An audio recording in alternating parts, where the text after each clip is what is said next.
kenal sebelumnya. Perkenalkan, nama saya Muhammad Diki Anwar, biasa dipanggil Diki. Saya apoteker lulusan UHAMKA tahun 2022 atau angkatan 35. Nah, sebelumnya saya mau tanya nih sama teman-teman semua nih, rata-rata pada mau ujian masuk apoteker di UHAMKA atau ada yang di universitas lain?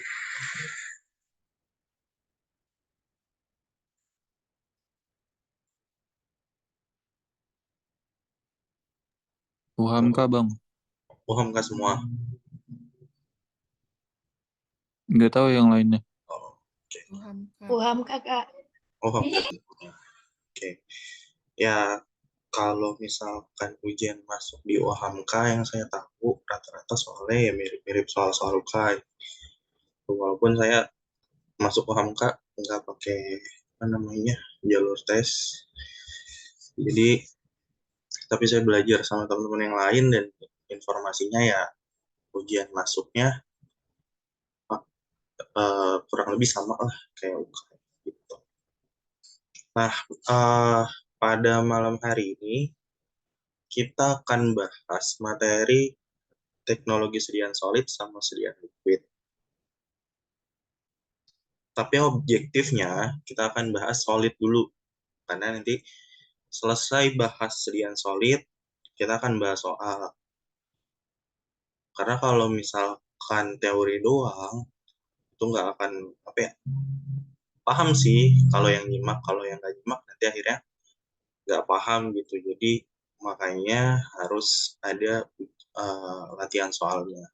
Nah, di luar dari uh, apa ya, di luar dari pembahasan materi dan soal yang kita lakukan di malam hari ini dan 2 malam di malam Sabtu sama malam Minggu sama malam Senin, itu kita apa ya, teman-teman juga harus belajar di luar jam-jam itu. Jadi harus review lagi, baca soal lagi gitu. Intinya sih pemahamannya kalau misalkan soal-soal kayak gitu, soal-soal masuk apoteker, intinya pemahaman. Dari mana dapat pemahaman? Yang pertama dari belajar materi, belajar soal-soal, dan tentunya diulang-ulang secara terus-menerus gitu. Karena kalau hafal mati gitu belajarnya menjelang ujian masuk nih seminggu sebelum ujian, belajar mati-matian, aduh, walau alam sih ada yang bisa kayak gitu. Tapi kalau modelan yang kayak saya nggak bisa kayak gitu. Harus dari jauh-jauh hari dan diulang-ulang terus. Itu aja intermezzonya teman-teman. Ada yang mau ditanyain sebelum kita mulai?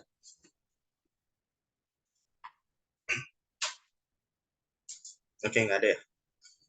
Kita lanjut. Bismillahirrahmanirrahim. Kita mulai kelasnya teman-teman. Pada materi sediaan solid ini, kita akan bahas yang pertama pendahuluannya, kemudian teknologi sediaan solid dan sediaan liquid. Tapi seperti yang saya bilang di awal, objektifnya akan ada di teknologi sediaan solid dulu. Untuk sediaan liquidnya, kalau memang nanti keburu, kita akan bahas, kita kerjakan. Kalau nggak keburu, di hari Sabtu kita baru bahas lagi itu. Nah, teknologi sediaan itu erat kaitannya dengan preformulasi, formulasi, dan formula. Baik itu sediaan solid, sediaan semi-solid, sediaan liquid, sediaan steril, pasti kita akan ketemu yang namanya 3 kata-kata ini, teman-teman. Nah, kalau preformulasi, Mas Bayu Prakoso, kira-kira kalau preformulasi itu apa ya?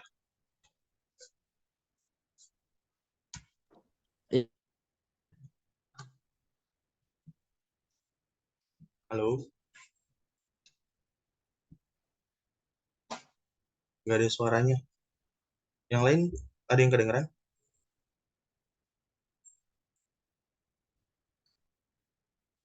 Halo? Oke. Mungkin ada kendala, it's okay Mas. Nanti bisa bantu jawab di pertanyaan yang lain.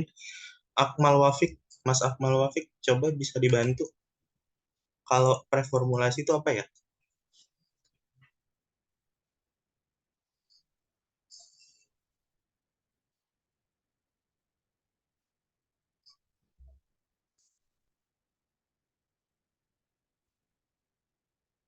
Halo,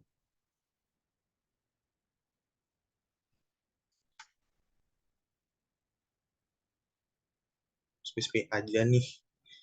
Coba Syafiq Kadafi.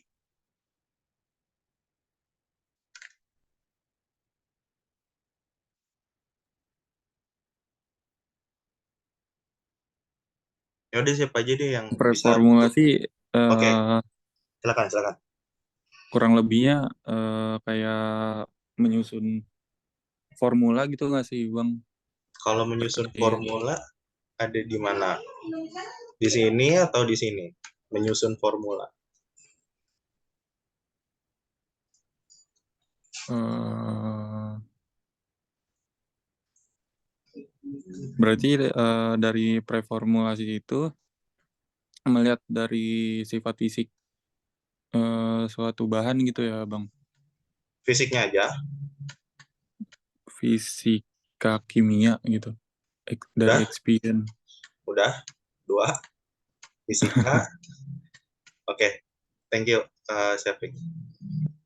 Jadi teman-teman, reformulasi itu gampangnya adalah studi atau apa ya? Kalau gampangnya ya menelaah lah bahasa Indonesianya, studi literatur. Studi literatur yang dilakukan untuk meninjau sifat fisika, kimia, satu lagi biologi karena kita juga apa ya? Di sini kita juga melihat aktivitas biologi dari si zat aktif kita, ada enggak interaksi antara zat aktif dengan komponen-komponen biologi gitu. Jadi kalau di dalam tubuh ada interaksinya enggak gitu. Itu kan udah masuk ke ranahnya biologi ya. Jadi tiga ini, sifat fisika, kimia, biologi dari suatu zat aktif maupun eksipien yang nantinya akan digunakan sebagai formula. Nah, kalau formulasi, siapa yang bisa bantu jawab deh? Gitu aja kita. Nggak usah ditunjuk-tunjuk. Udah mau pada apoteker kan? Silakan, yang bisa bantu jawab.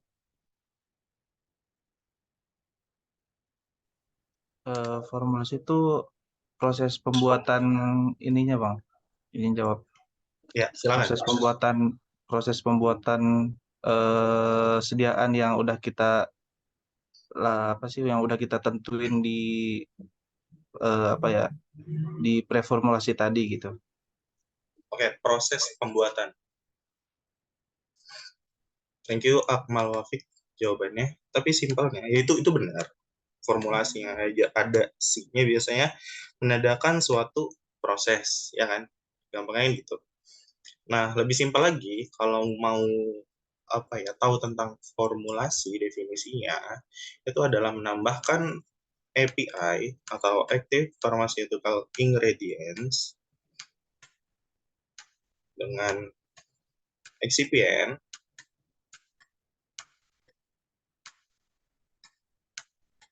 Sorry ya lambat. Gini deh. Menjadi suatu bentuk kesediaan. Dosage form atau bentuk sediaan.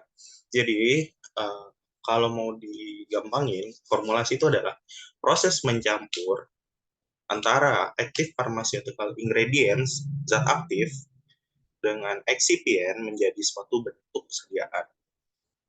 Sebenarnya intinya sama kayak yang tadi dijelasin sama Akmal. Ini lebih simpelnya aja, versi simpel aja. Nah, kalau formula apa tuh, Kak? Formula apa? Ini bisa bantu jawab? Ini jawabannya paling gampang dibanding dua tadi sih.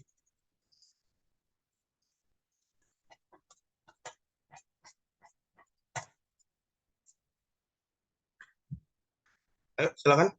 Gak apa-apa. Gak usah malu-malu. Kita sama-sama belajar.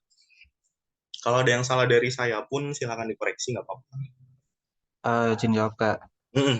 Kalau formula tuh bentuk sediaan yang udah apa ya, yang udah kita buat apa sih namanya? Jadi Oke. udah sedia udah dalam bentuk sediaan gitu Bang. Eh, itu kan hasil ya. Kalau udah dalam bentuk Ya, sediaan hasil. ya dosate form. Kalau formula itu eh, adalah perpaduan antara zat aktif dengan eksipien, kemudian sudah ditentukan berapa takaran yang akan digunakan untuk membuat suatu bentuk sediaan. Itu formula. Di sini ada penjelasannya juga. Mungkin kalau teman-teman yang udah baca kan saya share tadi pagi ya PPT-nya. Mungkin kalau yang udah baca mungkin tahu, udah baca juga. Sorry, tadi belum di slideshow, terlalu antusias.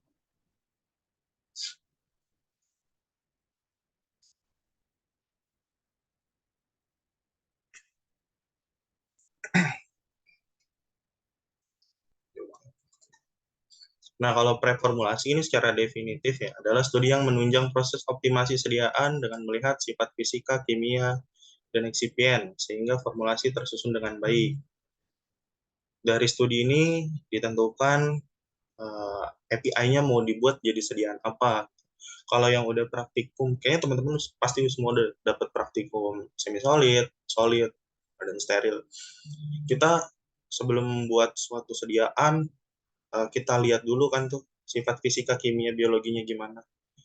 Nanti kelarutannya kita lihat gimana. Kalau emang dia larut dan mau dibuat jadi sediaan cair, akan dibuat apa? Sirup kah, eliksir kah, gitu kan? Kan gitu. Kita lihat dari sifat fisika, kimia, biologinya dulu. Kemudian rute pemberian. Kalau rute pemberiannya biasanya ini apa ya? Ditentukan lewat studi pasar juga, teman-teman. Jadi sediaan yang beredar di pasaran gimana sih gitu. Kemudian adminnya juga kita harus cari tahu.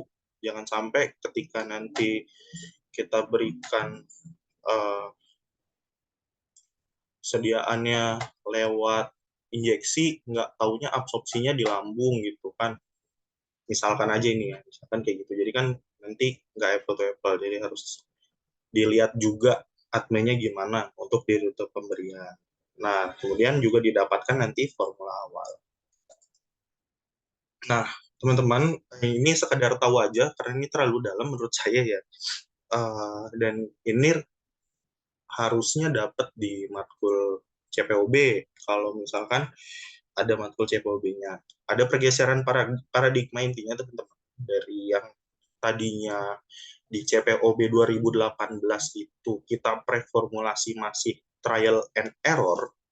Artinya trial and error tuh kita buat, kemudian evaluasi, hasil evaluasinya nggak bagus, kita cari tahu apa yang jadi masalah, ntar kita buat lagi gitu. Itu kan akan apa ya, menguras waktu, tentunya biaya juga gitu kan, tenaga apalagi gitu. Nah, rata-rata di industri sekarang udah pakai yang namanya QBD. Ada yang tahu teman-teman kepanjangan dari QBD apa? Silakan, bebas, siapa aja bisa jawab. Apa mau ditunjuk kayak tadi?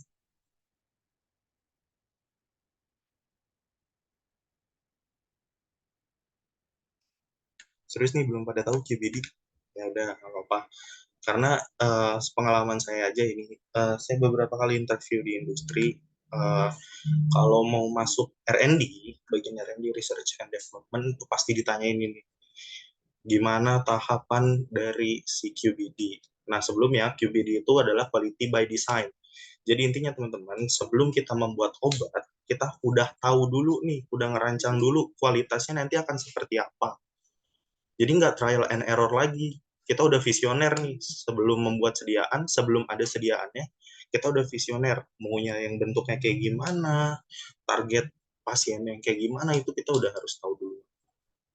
Nah, tahap-tahapannya teman-teman bisa lihat di aktivitas dan timeline di sini, di dokumen preformulasi.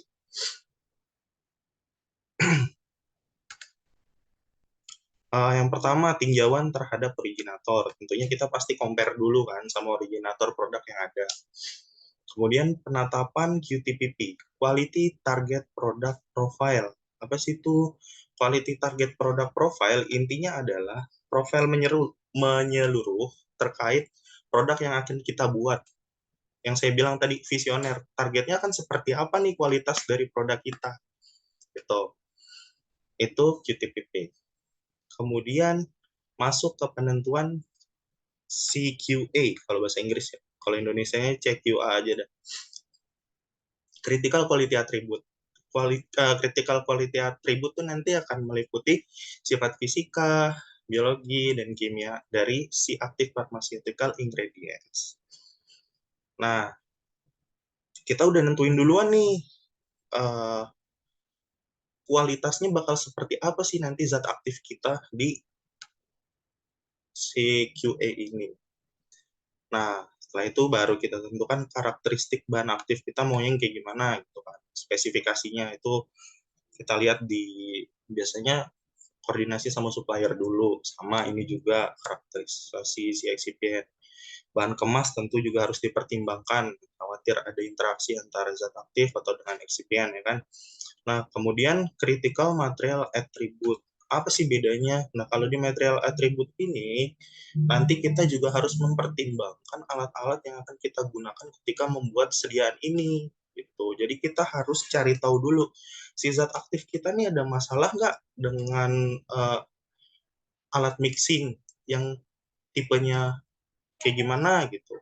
Itu kita harus cari tahu dulu sebelum kita lakukan. Kalau dulu kan kita udah bikin aja dulu gitu. Ntar kalau ada masalah di jalan baru kita catat, kita perbaikin lagi gitu. Itu yang bedanya trial and error sama quality by design. Nah, habis itu pembuatan laporan formulasi gitu, teman-teman. Mungkin kalau punya kenalan di Mercy Pharma ya, itu dia udah nerapin ini nih. Ya, teman-teman bisa tanya-tanya lah detailnya gimana. Nah, ini ada formnya, teman-teman bisa dilihat. Bisa dilihat teman-teman formnya, ada from QTPP, itu ada listnya apa aja, targetnya gimana, kemudian justifikasinya ketika proses berjalan akan seperti apa. Ini ada quality attribute of drugs product, ini masuk ke critical apa tadi, ada CMA sama CQA, quality, critical quality attribute. Nah, di quality attribute ini teman-teman bisa lihat banyak banget kan di sini, kayak atribut fisikanya aja kita lihat ada banyak banget ya kan. Targetnya akan seperti apa nih, kita udah visioner terlebih dahulu kan, keamanannya gimana, efektivitasnya gimana, kemudian formula dan prosesnya akan seperti apa nanti. Nah, di sini ada apakah ini kritikal atau tidak gitu. Nanti kalau emang ini akan jadi titik kritis, oh iya di checklist gitu. Nanti ketika prosesnya berjalan seperti apa, dicatat di justifikasi. Kemudian ada material atribut, critical material atribut. Kita lihat di sini ada bahan aktif, bahan tambahan, bahan kemas. Di sini kita cari tahu juga. Ini kalau di UKAI saya belum tahu ya variasi soalnya ada atau tidak gitu. Tapi ya sekedar tahu aja kalau misalkan di industri ada pergeseran pemahaman di CPOB. Tentunya kalau emang teman-teman penasaran bisa buka CPOB 2018 di compare sama CPOB 2020 ya terbaru. Nah itu di compare, kalau nggak 12 ke 18, CPOB 2012 sama 2018 di compare. Apa bedanya dari proses pengembangan produknya gitu. Sejauh ini di preformulasi ada yang mau ditanyain teman-teman?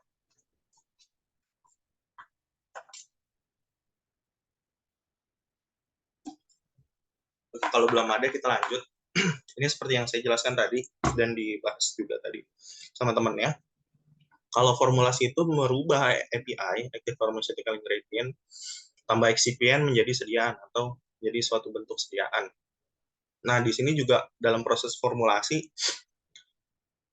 meliputi yang namanya cara atau metode pembuatan. Itu juga masuk ke dalam proses formulasi. Ini formula komposisi atau komponen bahan penyusun dari suatu sediaan. Gitu. Nah, kali ini kita akan bahas sediaan solid terlebih dahulu. Di sediaan solid itu ada tablet, kapsul, dan supos. Dan ini dimerahin kenapa? Karena yang sering keluar, teman-teman, UKI atau di ujian masuk, yang variasi soalnya yang paling banyak ya sediaan tablet dan sediaan supos gitu. Kapsul jarang. Biasanya paling jenis kapsul cangkang keras atau cangkang lunak, kemudian ukuran kapsul sebatas itu sih kalau yang saya tahu ya. Sedangkan tablet sudah sama supos variasinya banyak. Ada bisa dia sebutin eksipiennya, bisa juga menghitung, bisa juga mengevaluasi. Itu variasinya akan lebih banyak di tablet dan supos. Nah, untuk tablet kita akan memahami soal pengertiannya, kemudian jenis tablet, eksipien, kemudian cara atau metode penentuan serta pembuatan tablet, kemudian evaluasi granul tablet, evaluasi tablet juga, kemudian sama permasalahan tablet dan solusinya gimana sih kalau misalkan ada masalah dari tablet yang udah jadi. Definisinya, tablet merupakan sediaan padat yang mengandung bahan dengan atau tanpa bahan pengisi dibuat dengan cara dikempa. Kata kuncinya adalah dengan cara dikempa. Jadi kalau misalkan di soal nih ada pemaparan soal definisi gitu, terus di akhir-akhir ada dengan cara dikempa, udah itu soal yang sangat mudah untuk dijawab harusnya. Udah pasti jawabannya tablet. Tablet dapat dicetak dalam berbagai bentuk dan ukuran sesuai dengan kebutuhan. Jenis tablet. Tablet itu ada konvensional, salut film, kemudian salut entry, tablet salut gula, sorry kegeser, tablet punya, tablet hisap, bukal, sublingual, dan effervescent. Nah, biar nggak ngantuk teman-teman, Chania Putri Arfiadanti. Apa perbedaannya tablet konvensional dengan salut film?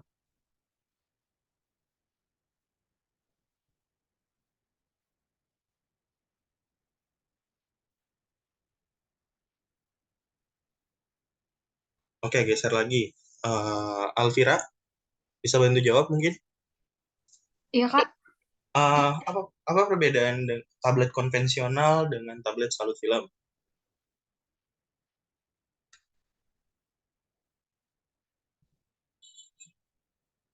Ya udah, tablet konvensionalnya nggak usah deh. Tablet salut film aja. Kenapa sih si tablet tuh di salut film?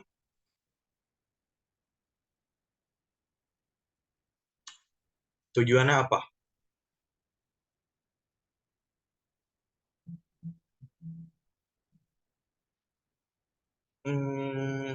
Siapa lagi ya? Tadi yang jawab siapa tuh? Yang oke, Kak. Alvira ya?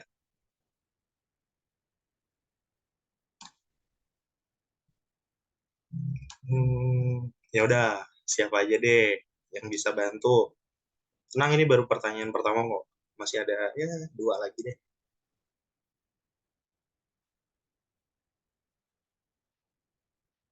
Kak, aku izin jawab deh. Silahkan. Tadi kan pertanyaan konvensional sama salut ya. Setahu saya konvensional itu tablet yang apa ya, tablet utuh kayak misalkan tablet itu udah selesai nih dikempa terus udah jadi tablet dengan baik gitu. Nah, udah nggak diapa-apain lagi. Kayak apa ibaratnya tabletnya itu nggak dilapisin apa-apa kayak sorry maksudnya kayak tabletnya telanjang aja kayak gitu. Betul. Nah, terus kalau salut film itu ya di tabletnya itu disalut atau dilapisi dengan suatu bahan yang mungkin bisa menutupi dari penampilan yang kurang baik, penampilan tablet yang kurang baik, atau misalnya menutupi rasa. Itu mungkin lebih ke salut gula ya untuk menutupi rasa, atau mungkin bisa menutupi bau juga. Ya kurang lebih kayak gitu sih. Thank you, Chania. Jawabannya perbedaan antara tablet konvensional dan tablet salut itu menjawab. Tapi kalau untuk tujuan tablet disalut enterik belum menjawab. Oke, thank you. Gak apa-apa. Kita pindah ke yang lain. Eva Padliana. Kenapa tablet ini disalut film? Iya, Kak. Untuk memperbaiki kayak penampilannya yang kurang menarik ya, Kak. Penampilan yang kurang menarik. Body shaming banget. Kalau misalkan kayak gitu, penampilan kayaknya masih kurang kena deh. Ya, salah satunya itu. Cuma ada tujuan spesifik lagi. Kalau Itu, Kak, dari salut film. itu, Kak, kayak rasanya ya, Kak. Rasa atau baunya yang nggak enak. Rasa dan bau sebenarnya lebih ke gula ya. Hmm. Terkait penampilan itu sebenarnya lebih ke gula. Karena kalau disalut gula mengkilap juga si tabletnya, kemudian juga rasanya manis dan nggak terlalu bau. Itu udah disalut gula rata-rata. Nah, kalau disalut film, kira-kira untuk apa? Ini ada kaitannya sama distribusi obat.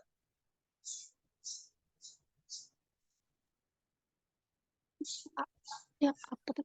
Melindungi zat aktif obatnya, Kak. Melindungi tablet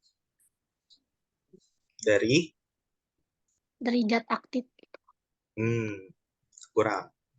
Jadi ini saya bantu jawab aja dulu yang salut film. Jadi kalau tablet di salut film rata-rata teman-teman itu untuk memaksimalkan penyimpanan dari tablet itu. Biasanya ya, ini yang saya alamin di distributor tempat saya bekerja. Tablet-tablet yang mengandung vitamin C biasanya kan multivitamin, tahu kan teman-teman? Multivitamin itu rata-rata disalut ya. Vitamin C terus kombinasi dengan vitamin B dan teman-temannya itu biasanya disalut. Kenapa disalut?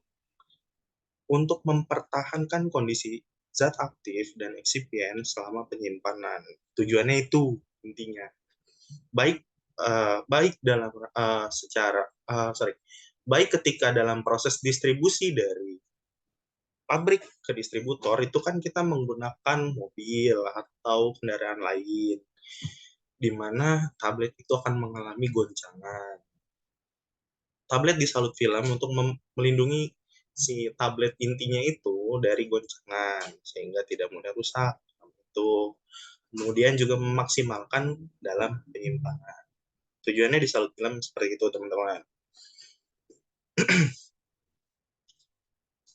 Lanjut ke berikutnya, salut enterik. Ini gampang nih.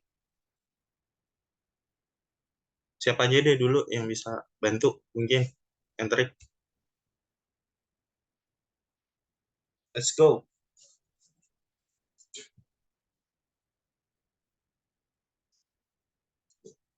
Mau izin jawab deh. Silahkan. Kalau salut enterik itu tablet yang untuk obat agar tidak mengiritasi lambung, bukan sih, Kak? Tidak mengiritasi lambung. Hampir betul.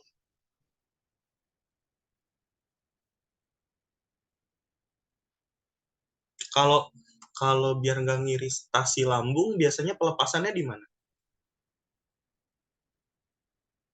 Di usus, Kak. Nice. Oke, thank you tadi ke siapa tuh? Penny ya sama Chania. Jadi tablet dibuat jadi sediaan salut enterik. Intinya, yang pertama, zat aktif dari tablet itu rusak sama asam lambung. Jadi zat aktifnya itu akan rusak kalau kena asam lambung. Makanya target pelepasan obatnya diubah, nggak di lambung. Tapi di mana? Di usus. Biar bisa lewat lambung, gimana caranya? Disalutlah dia dalam bentuk entrik. Seperti itu, teman-teman. Nah, salut gula tadi udah kejawab. Intinya untuk memperbaiki rasa, penampilan juga, bau juga. Makanya tablet di salut gula. Selanjutnya tablet kunyah ya seperti antasida ya, teman-teman. Tablet kunyah. Kemudian tablet hisap, ya digunakan dengan cara dihisap. Tablet bukal itu digunakan di antara sela-sela pipi dan gigi, di pinggir-pinggir mulut itu. Kemudian juga tablet sublingual dan tablet evacuation. Nah, untuk uh, memperoleh efek terapi yang lebih cepat dari semua tablet yang disebutkan di sini, kurang lebih tablet yang dapat memberikan efek terapi cepat yaitu adalah tablet bukal dan tablet sublingual. Karena di antara kalau sublingual kan di bawah lidah ya, di bawah lidah tuh banyak pembuluh darah. Jadi untuk distribusi obatnya setelah diabsorpsi kemudian kan didistribusikan. Nah, proses absorpsinya itu tidak terlalu lama, jadi efeknya bisa cepat timbulnya. Begitu juga tablet bukal yang diselipkan di antara gigi dan pipi. Sejauh ini dari jenis tablet ada yang mau ditanyakan teman-teman?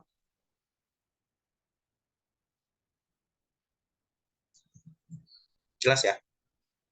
Kalau nggak jelas nanti bisa tanya di grup juga nggak apa-apa sih kalau emang malu-malu. Kalau nanti belum tidur ya saya bantu jawab. Nah, sekarang kita masuk ke excipient. Dan soal-soal excipient ini sangat variatif dan banyak muncul di soal ujian masuk, tryout maupun UKAI nantinya. Jadi excipient itu adalah bahan tambahan ya yang digunakan untuk menunjang formulasi sehingga akan menghasilkan sediaan yang optimal. Setiap komponen atau setiap excipient memiliki fungsi dan perannya masing-masing. Kita akan bahas ini dulu. Yang pertama ada bahan pengisi, teman-teman. Pengisi. Nah, ini juga harus diingat dan rajin dibaca ya. Karena saya bilang soal UK itu cukup variatif gitu. Kalau kita nggak tahu, jadi nanti ya sebenarnya kita ngerti maksudnya, cuman gara-gara redaksi soalnya yang beda aja, itu bisa bikin bingung. Bahan pengisi atau nama lainnya bisa filler atau diluent, fill artinya kan mengisi, filler ya pengisi. Nah, fungsinya dia ditambahkan jika jumlah zat aktif sedikit atau sulit dikempa. Bayangin kalau misalkan kita mau buat tablet salbutamol. Untuk single dose-nya salbutamol tuh bisa 2 mg atau 4 kan. Ini nimbang aja bingung ya kan. Sedikit banget gitu. Apalagi mau dijadiin tablet tanpa pengisi. Hitungannya kan nggak mungkin ya. Jadi makanya harus tambahkan pengisi. Itu fungsinya pengisi, teman-teman. Contohnya adalah pati, kalsium fosfat, kemudian selulosa mikrokristal, dan avisel. Selanjutnya ada bahan pengikat atau binder. Definisinya adalah atau fungsinya memberikan daya adhesi pada serbuk sewaktu granulasi dan pada tablet kempas serta menambah daya kohesi, mengompakkan tablet ketika dikempa. Jadi intinya teman-teman, seperti definisinya, tablet itu kan dibuat dengan cara dikempa. Kalau nggak ada si pengikat, mau sekuat apapun tablet dikempa, itu bakal buyar, bakal hancur lagi granul. Makanya kita tambahkan pengikat, biar ketika dikempa, dia akan jadi suatu kesatuan yang solid. Gitu. Contohnya, ada goma kasia, gelatin, kemudian sukrosa, povidon, copovidon metilselulosa, CMC, amilum terhidrolisis, avisel juga. Nah, bahan pengikat ini nanti disesuaikan juga teman-teman sama proses pembuatan tablet. Proses pembuatan tablet kan ada 3 ya, kempa langsung, granulasi basah, dan granulasi kering. Bahan pengikat kering yang paling efektif adalah selulosa mikrokristal, yang umumnya digunakan dalam membuat tablet kempa langsung.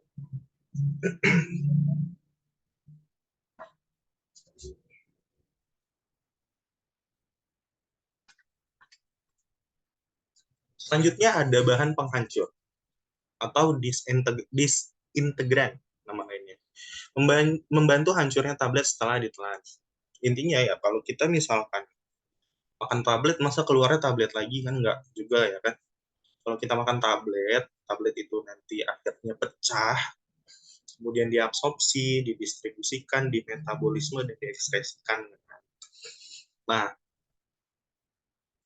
tahap awalnya ketika kita makan tablet, habis ditelan, tablet kan hancur dulu, baru bisa diabsorpsi. Nah, kita butuh bahan nih, namanya sih penghancur. Contohnya ada Primogel, atau nama lainnya SSG, sodium starch glycolate, kemudian natrium cross amylose, cross povidone, dan asam algina. Nah, si bahan penghancur ini nanti ada kaitannya sama uji disolusi atau uji waktu hancur. Gitu. Selanjutnya, teman-teman, ada glidan, lubrikan, dan antiadheran. Ini sebenarnya mereka satu bahan, kalau dilihat di tabel ya, ini mereka satu bahan, tapi fungsinya bisa beda-beda. Kita lihat. Pertama, glidan. Meningkatkan daya alir granul atau serbuk dari hopper menuju die. Simpelnya anti lengket pada hopper. Hopper yang mana sih, Kak?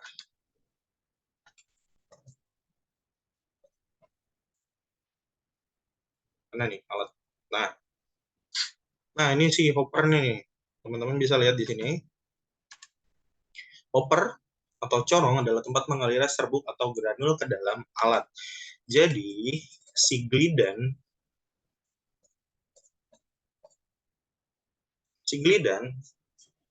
itu fungsinya anti lengket pada si hopper atau corong tadi ya. Kemudian lubrikan, mencegah menempelnya serbuk atau granul pada dada. Yang mana, Kak? Kita lihat lagi, teman-teman. Nah, bisa lihat di sini di gambar 2 dimensinya. Ini ada deh. Nih, itu bukan cetakan juga sih. Nah, tempat masuknya tablet. Nah, tablet juga kadang suka nempel di sini. Ketika tablet masuk, ini kan ada punch. Punch nanti beda lagi. Nah, itu sih lubrikan. Yang terakhir ada anti-adheran. Anti-adheran adalah mencegah menempelnya serbuk atau granul pada punch. Jadi, kalau bisa kita gambarkan, teman-teman,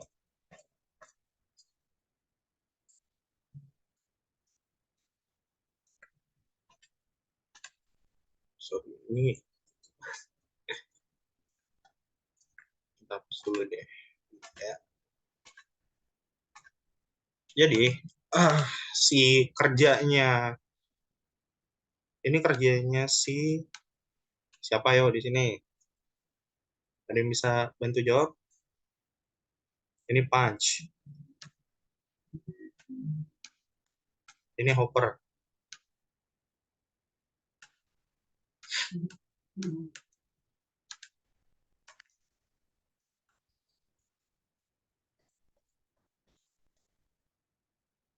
Nah, glidan, lubrikan, dan anti-adheran. Nah, berarti di sini adalah glidan. Glidan kerjanya adalah di hopper. Anti lengket pada hopper. Lubrikan pada die.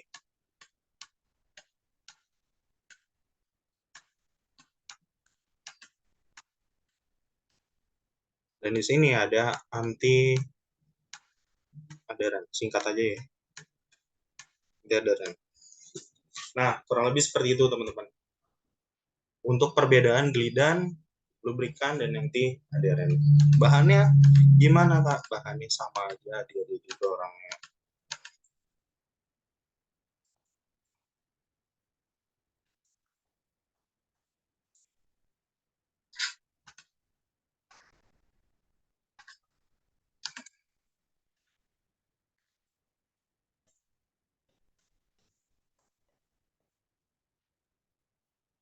Kemudian ada pembasah untuk meningkatkan disolusi dari zat yang bersifat hidrofobik. Intinya si pembasah ini untuk melarutkan dari si zat aktif biasanya.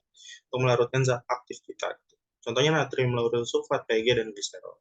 Contohnya kayak paracetamol. Paracetamol tuh larutnya sama PPG. Nah, bisa membasah digunakan PPG ketika mau membuat tablet paracetamol. Selanjutnya adalah pemanis.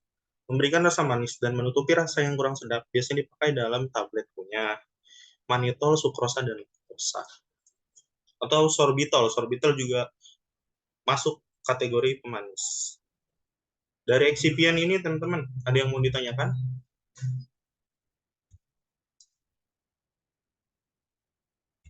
Oke, kalau kurang jelas bisa tanyakan kapanpun, dan saya akan jawab kapanpun juga. Kita akan masuk ke metode pembuatan tabletnya.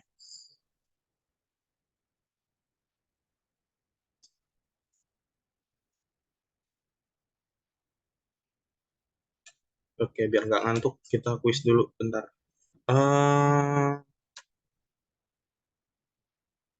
Meiviana Zahra. Sebelumnya saya sudah sebutkan tadi, kalau metode pembuatan tablet itu ada berapa dan apa aja.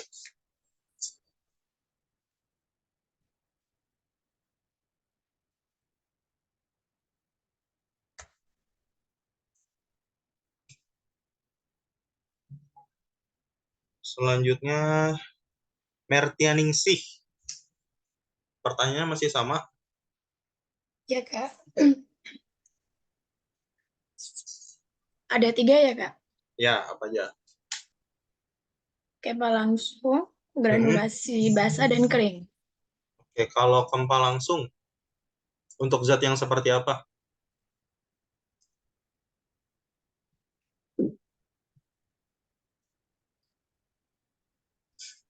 Di PPT itu ada.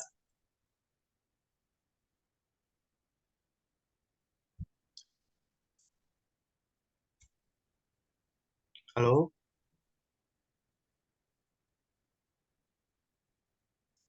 Halo teman-teman, apa suara saya terdengar? Terdengar, Kak. Oke, dilanjut. Kalau kempa langsung tuh untuk zat yang seperti apa ya?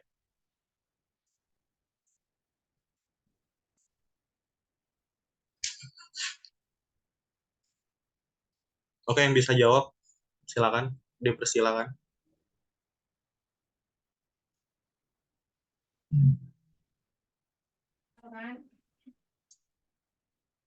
Ya, silakan. Siapa? Izin menjawab, Kak. Silakan.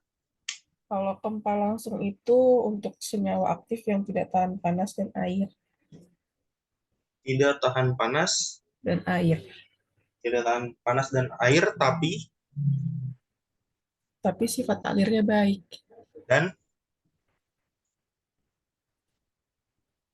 sifat alir dan apa? Kompresibilitasnya baik. Oke, nice. Thank you, Putri Rizky Aulia. Ya, jadi teman-teman, kalau kempa langsung itu, ini di slide udah saya tampilkan ya.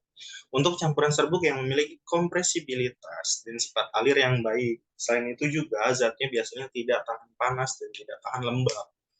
Karena kalau dia tahan panas dan tahan lembab, biasanya dia sifat alirnya buruk. Makanya masuk ke metode yang granulasi. Tahapnya ada apa aja sih?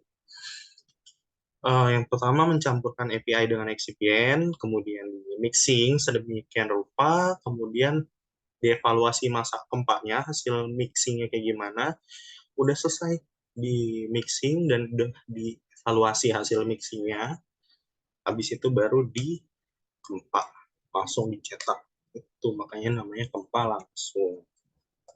Next, granulasi basah. Granulasi basah, siapa ya granulasi basah ya?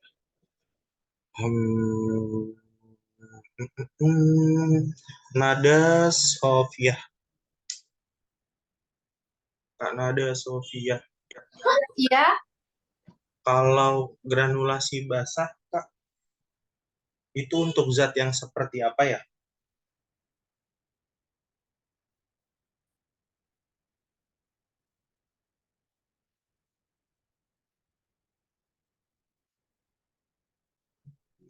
Bisa diulang, Kak?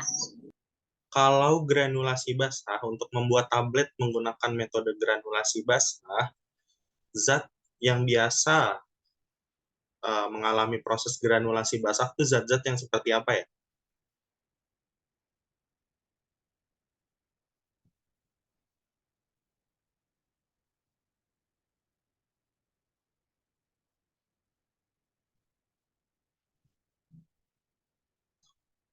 Halo?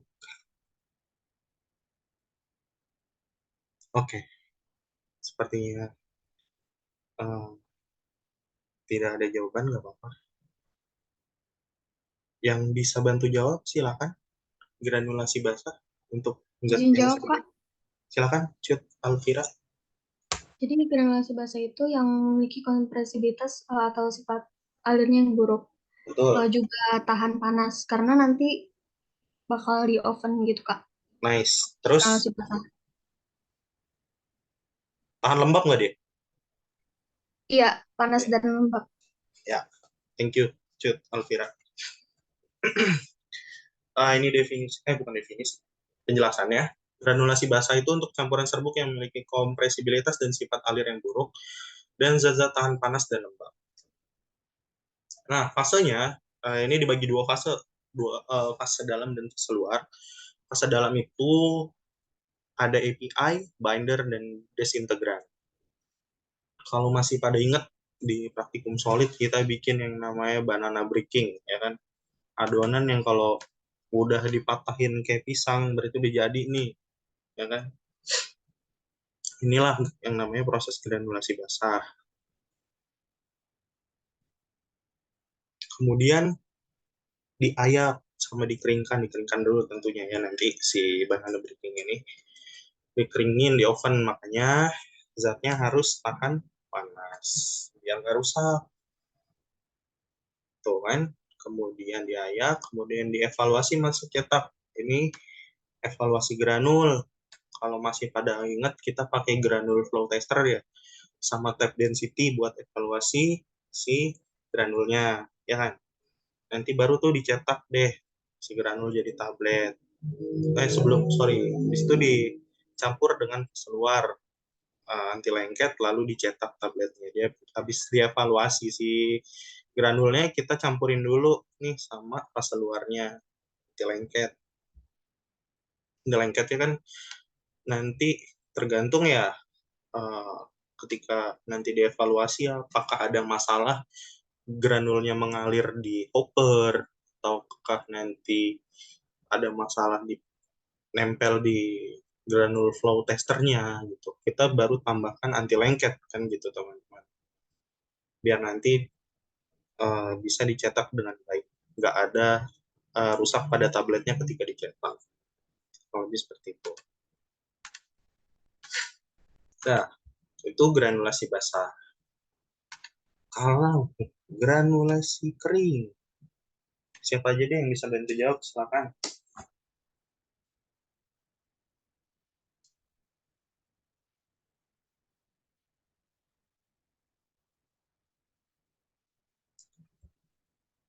Halo teman-teman. Yuk.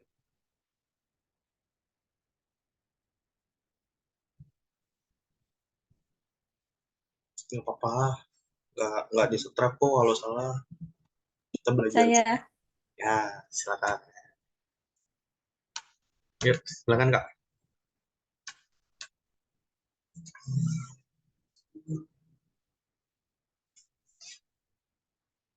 Ya, tadi siapa yang bilang saya itu? Partikel dari zat aktif dan eksipiennya bukan, Kak? Kenapa partikel zat aktif dan eksipiennya yang gimana? Yang untuk dikompres, untuk digranulasi kering.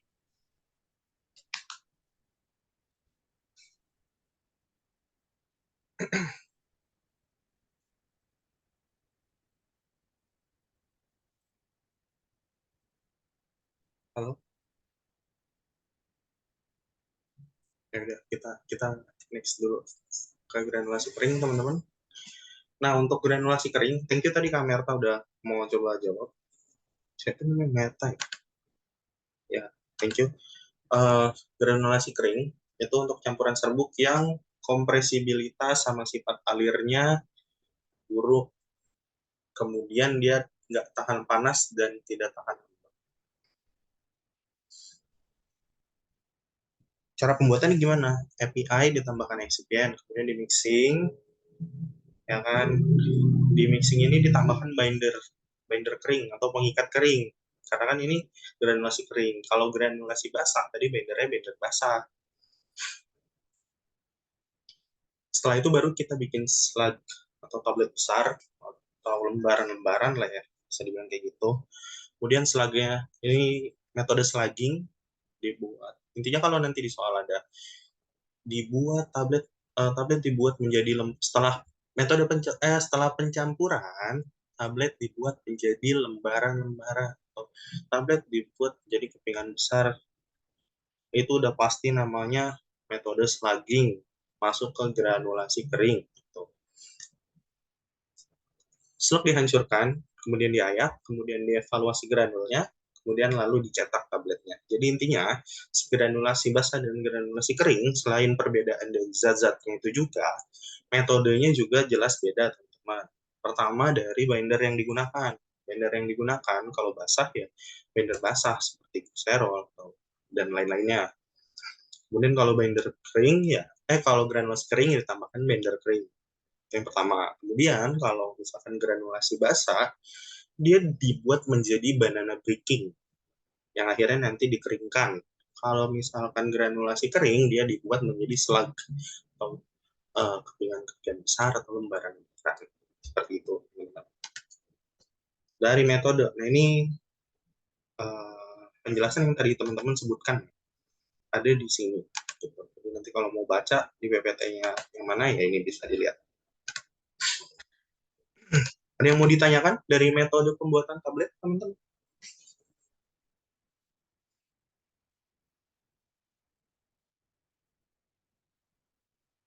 Oke, kalau misalkan belum ada, kita lanjut ya.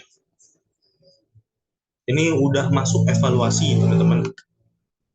Artinya, ketika kita membuat suatu tablet, itu kan dibuat granulnya dulu. Kalau misalkan metodenya granulasi basah atau granulasi kering.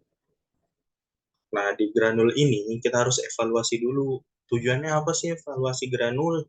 Biar nanti ketika kita bikin tablet, tidak ada masalah dalam proses mencetaknya. Gitu. Kalau misalkan ketika nanti kita proses cetak tablet, kemudian tabletnya ada yang gompal, ada yang sticking, chipping, mottling, berarti ada masalah ketika kita evaluasi granul. Nggak maksimal berarti evaluasi granulnya. Seperti itu. Nah, evaluasi yang pertama itu ada indeks kompresibilitas atau Hausner ratio. Kita kenal Hausner ratio. Compressibility index, rumusnya Hausner ini ada dua. Ya, indeks kompresibilitas dan bukan atau ya, saya salah. Kalau indeks kompresibilitas rumusnya adalah sama dengan 100 dikali V0 kurang VT dibagi V0. Hausner ratio sama dengan V0 dibagi VT. Nah, biasanya kalau saya belajar ya dulu sama teman-teman saya, kita gunakan rumus yang ini nih. Kalau ini bingung sumpah. Karena ya sebenarnya cuma beda V sama rho aja. Cuman akhirnya bingung. Jadi yang sering digunakan, yang sering saya pelajari sama teman-teman saya, rumus yang saya gunakan adalah yang ini. Kompresibilitas indeks atau indeks Karl ya. Indeks Karl. Jadi jangan bingung nanti. Kalau di soal ditanya indeks kompresibilitas, compressibility index atau indeks Karl, ya ini rumusnya 100 dikali rotep per bulk dulu dikurang sama dibagi rotep, baru dikali 100. Kemudian kalau Hausner ratio itu rotep sama bulk. Nah, teman-teman di sini bisa lihat ada tabel skala sifat alirnya. Ini ada indeks kompresibilitas, nilainya sekian-sekian, kemudian karakteristiknya gimana, ini sangat baik, dan seterusnya ya. Ini ada versi Indonesianya di Pharmacope, jadi teman-teman nanti bisa cek di Pharmacope. Ini ada Hausner ratio. Jadi dua nilai ini memang mempengaruhi proses pencetakan tablet nantinya. Dari sini, rumusnya jelas nggak?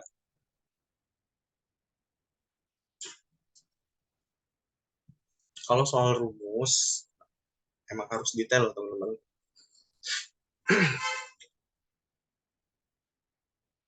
Oke, sepertinya masih pada bingung, saya jelasin ulang teman-teman.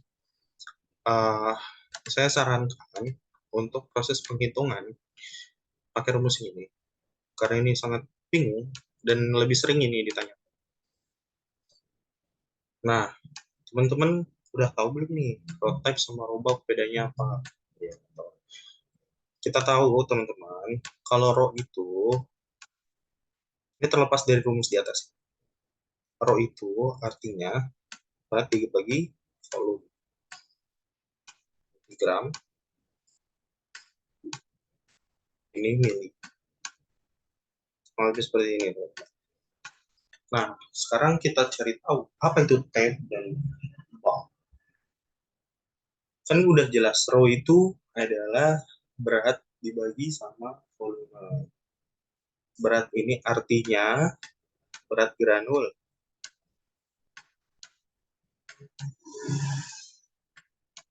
Kalau untuk teman-teman yang masih ingat, kita untuk evaluasi granul pakai juga yang namanya alat tape density kan. Sebelum kita masukin granul ke dalam gelas ukur, kita timbang dulu nih si granulnya kan. Dapatlah berapa gram. Betul kan? Nah, bobot granul inilah yang di sini. Bobot granul. Nah, habis itu kita lihat di gelas ukur. Ini kan udah ditimbang kemudian dimasukin kan. Kita masukin nih ke gelas ukur. Si granul ini berapa volumenya berapa sih? Ya kan? Volumenya itu sebelum ditimbang itu adalah bulk.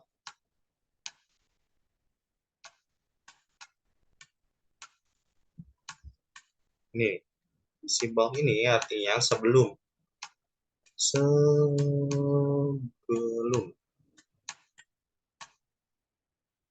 Oke.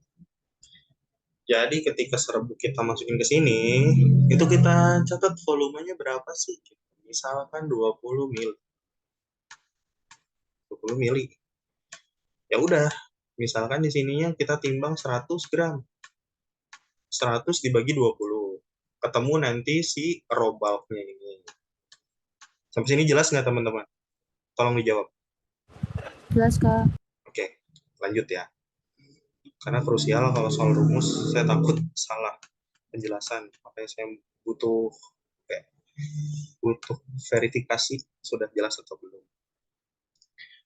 Nah, kita hitung lagi. Sama, ini gram ini mili juga. Ini bobot granulnya masih sama ya, ini ditimbang berapa. Kemudian kita jalankan alat ini. Alat ini bergerak nanti naik turun. Ya, setelah alatnya naik turun, tentu volumenya nggak mungkin dong di 20 lagi. Pasti turun dong. Ya kan? Bisa jadi di sini, bisa jadi di sini. Gitu. Anggaplah setelah pengetapan di sini 15 mili. Nah, itulah setelah pengetapan yang namanya tape.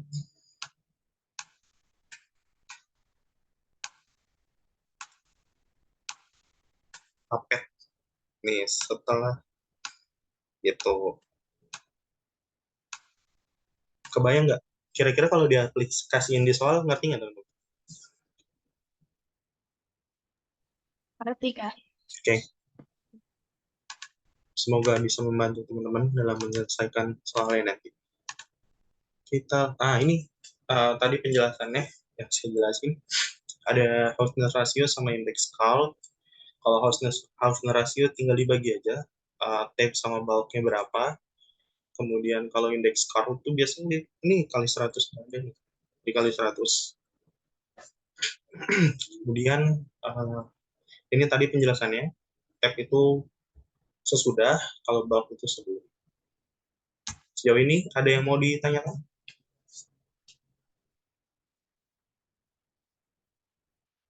Oke, belum ya? Nggak apa-apa, nanti sambil jalan aja ditanyain. Selanjutnya, evaluasi granul, masih evaluasi granul. Ini ada laju alir.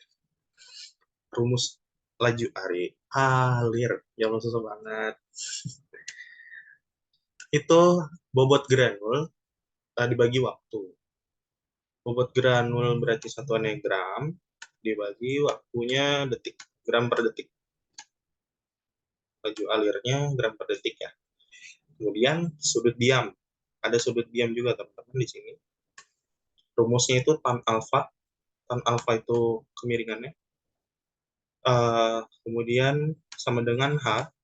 H adalah tinggi dibagi dengan R.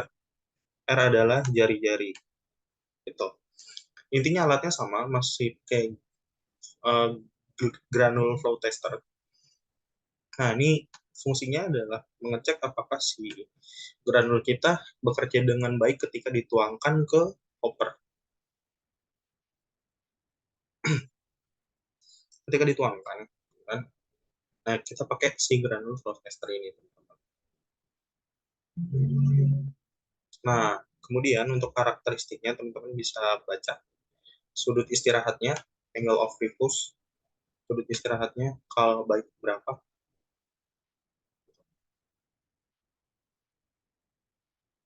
Kemudian yang sangat buruk berapa, itu bisa dilihat di tabel tersebut.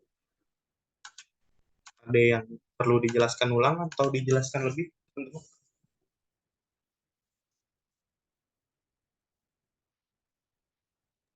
Kak, belum paham nih yang sudut diam. Oke, sudut diam.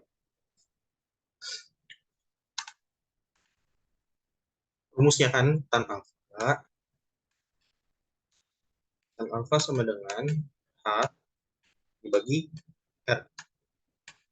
H itu tinggi. Tinggi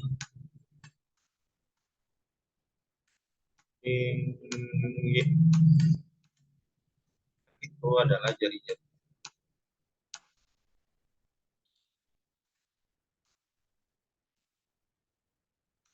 Jari-jari. Oke.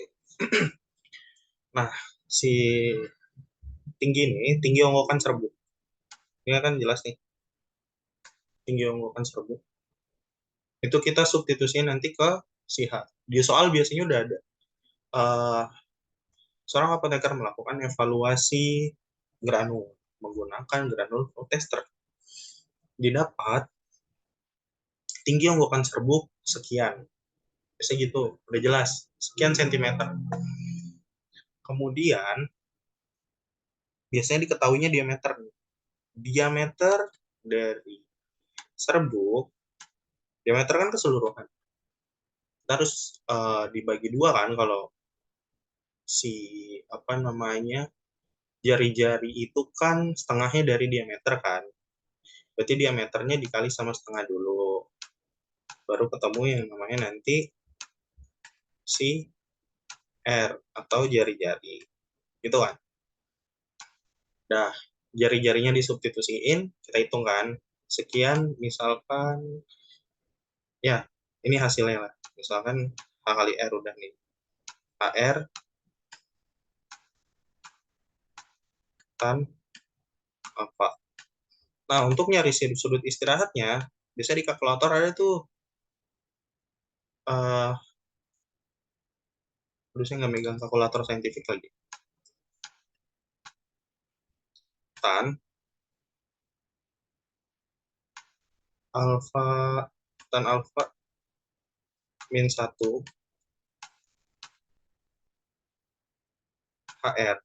Nah, nanti ketemu nih hasilnya sih sudut istirahatnya gitu. Yang kurang pahamnya di mana kalau boleh tahu? Ini sih sebenarnya lebih ke pemahaman sudut diamnya itu. Oh. Belum kebayang gitu, maksudnya itu tuh ya berarti yang bentuknya kayak segitiga ini itu tuh si granulnya yang abis dialirin itu ya, dia kayak tumpukan granul gitu Kak maksudnya. Betul, ini kan tumpukan granul nanti bentuknya tuh kerucut ya. Gini kan, benar nih udah kayak gini. Nah, nanti di sini kita mau cek kemiringan dari si tumpukan granul ini. Makanya kita mau cari sudut istirahatnya. atau sudut diam. Cukup?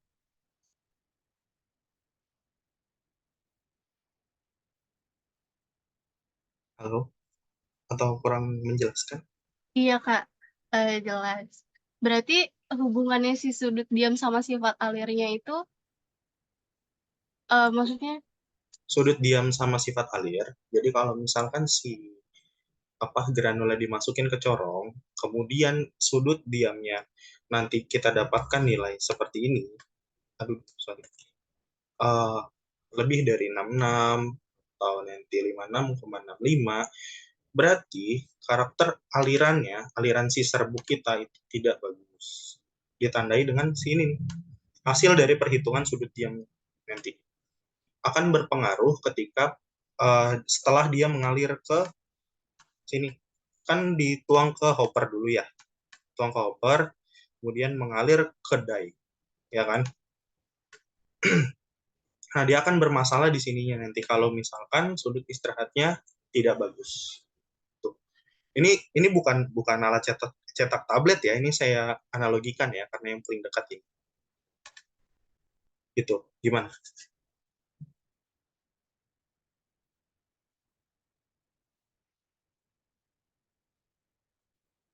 berarti Kak, kalau misalnya nih sudut diamnya itu nggak bagus, itu tuh artinya berarti granulnya tuh akan kayak setelah dituang dari hopper itu dia akan terus kayak berserakan gitu, maksudnya nggak ada berhentinya atau Bukan nggak ada berhentinya.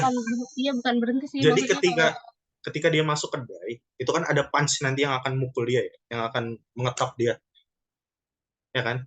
Nah, dalam proses pengetapan dengan punch itu yang akan jadi masalahnya.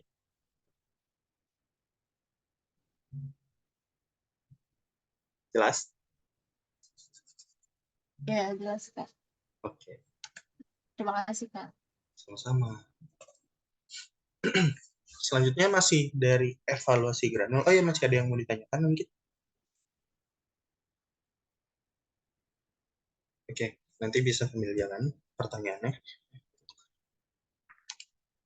Yang selanjutnya ada LOD, loss on drying, dan moisture content. Ini juga digunakan dalam analisis fitokimia untuk mengecek kadar air, setahu saya. Terus kelembapan juga. Nah, intinya kalau LOD di sini rumusnya,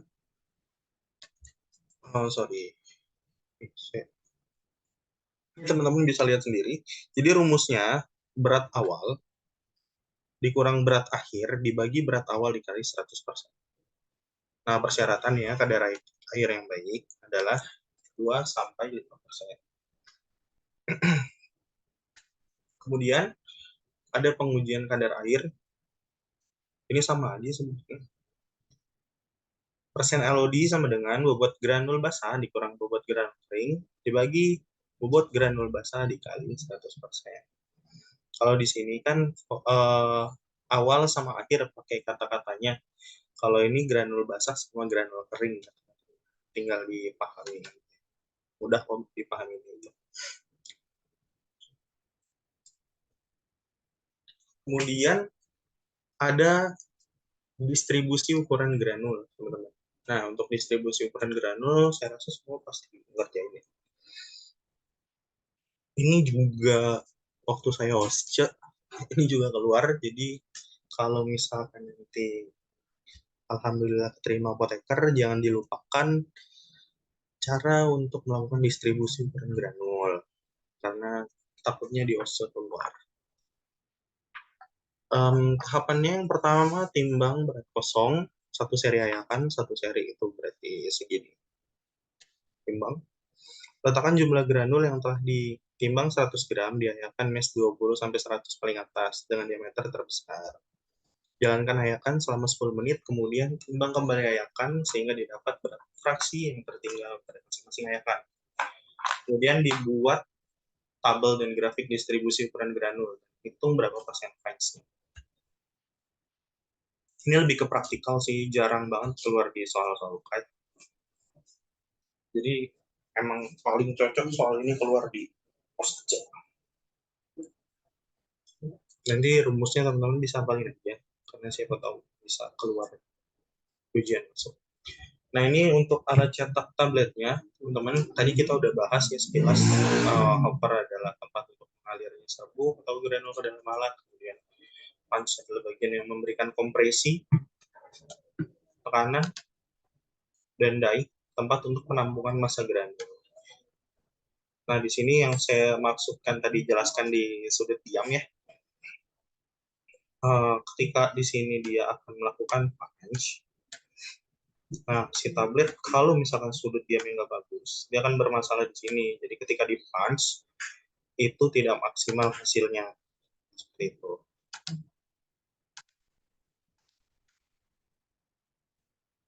Nah, selanjutnya, oh ya, sejauh ini ada yang mau ditanyakan dulu nggak, teman-teman? Oke, belum ada ya. Kalau gitu saya lanjut dulu. Ini cukup, nggak cukup sih kalau dihafal. Caranya, untuk keseragaman bobot, timbang 20 tablet. Kemudian, dihitung bobot rata-rata tiap tablet. Ini sering dilakukan sih, harusnya, ketika praktik solid. Timbang 20 tablet, dihitung rata-rata tiap tablet. Berarti rata-rata X-bar-nya kan. Nah, kalau ditimbang satu-satu, habis dapat nilai rata-ratanya nih, kita timbang satu-satu.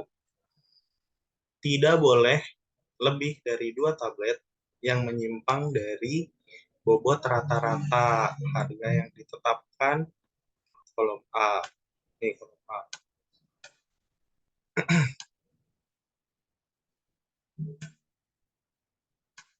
Jadi, kan udah dapet nih bobot rata-ratanya berapa, ya kan?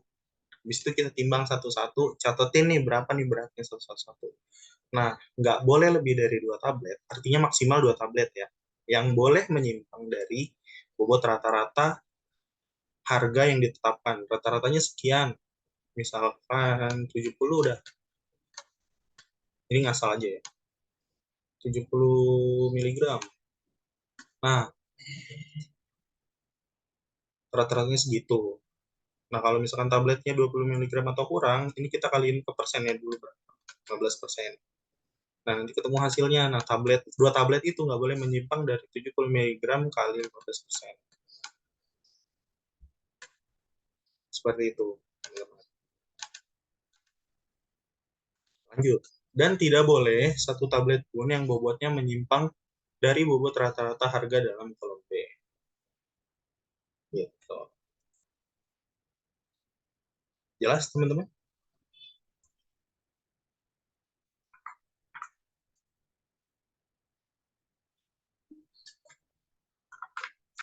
Oke, kalau udah jelas, lanjut kita ke evaluasi tablet. Tadi tuh ini udah masuk evaluasi tablet ya, seragaman bobot. Nah, yang selanjutnya keseragaman ukuran. Kita pakai alat namanya jangka sorong. Yang udah praktikum solid pasti ngelakuin sih. Caranya menggunakan 20 tablet, kemudian ukur diameter dan ketebalan menggunakan jangka sorong. Hitung rata-rata dan standar deviasinya. Syaratnya menurut FIA edisi 3, kecuali dinyatakan lain tidak lebih dari 3 kali diameter tablet dan tidak kurang dari 4/3 kali tebal tablet. Kalau evaluasi ini, si jangka sorong ini, seragaman ukuran, jarang ya keluar. Saya belum pernah dapatin soal-soalnya gitu.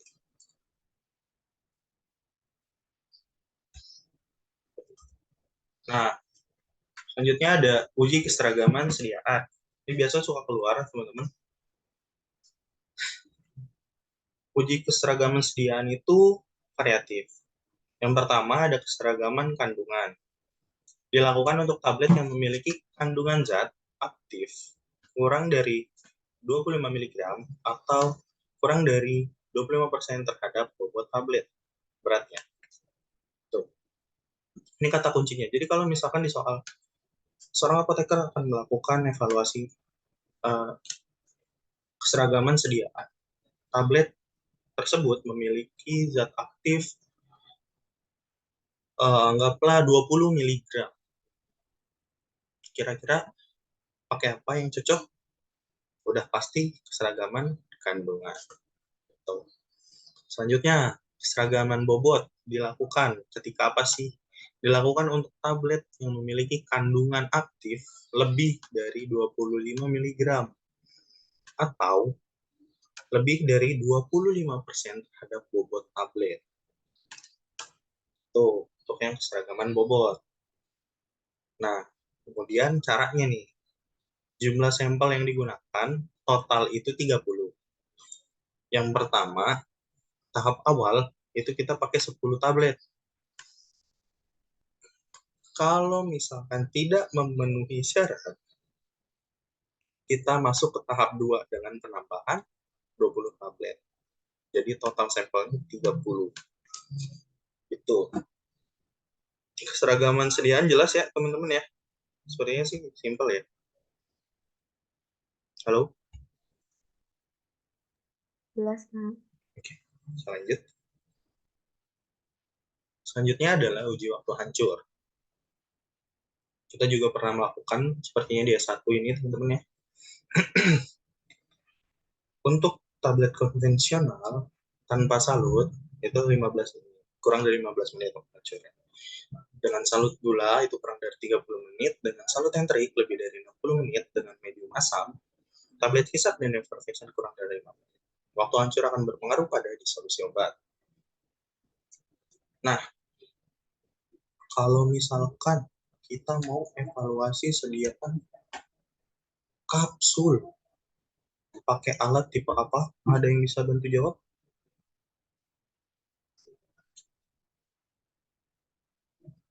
Ada yang bisa bantu jawab? Ayo, teman-teman. Siapa ya? Syafiq Kadafi.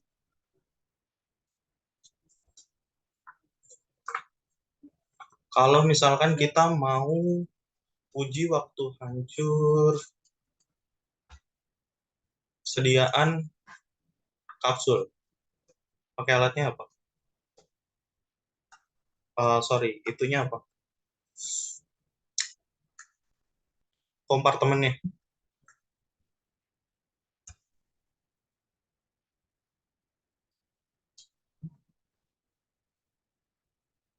Halo. Ini sama kayak disolusi alatnya, nggak beda jauh. Kompartemennya nggak beda jauh. Ya udah, kita bahas nanti di disolusi ya. Kita lanjut dulu. Waktu hancur akan berpengaruh pada disolusi obat, makanya alatnya nanti nggak beda jauh ya. Tuh. Kemudian jumlah sampel yang digunakan itu pada tahap pertama 6 tablet. Bila 1 atau 2 tablet tidak hancur sempurna, ulangi pengujian dengan 12 tablet lainnya. Berarti udah 18 tablet nih. Jangan tidak kurang dari 16 tablet dari 18 totalnya yang diuji harus hancur sempurna. Jadi yang boleh nggak hancur itu cuma ada 16. Yang boleh nggak hancur itu cuma ada 2. 16-nya harus hancur semua. Seperti itu. Oke, kita next dulu. Nanti di solusi ini ada nih. Ya udah. Selanjutnya kita masuk ke uji kekerasan. Kalau untuk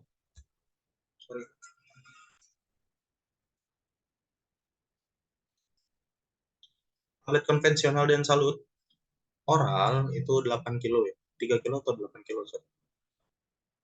Kemudian untuk tablet hisap itu 10 kilo sampai 20 kilo. Kemudian tablet kunyah lebih kurang 3 kilo. Uji ini dilakukan untuk menjamin tablet tahan terhadap guncangan dan tekanan saat pengemasan, distribusian, dan penyimpanan. Jumlah sampelnya ada 20 sampel. Nama alatnya adalah hardness tester. Jangan dilupain. Kemudian, uji disolusi. Ini nggak jadi ya, pertanyaan saya tadi batal. Untuk sediaan masing-masing seperti kapsul dan tablet itu ada alatnya masing-masing ya.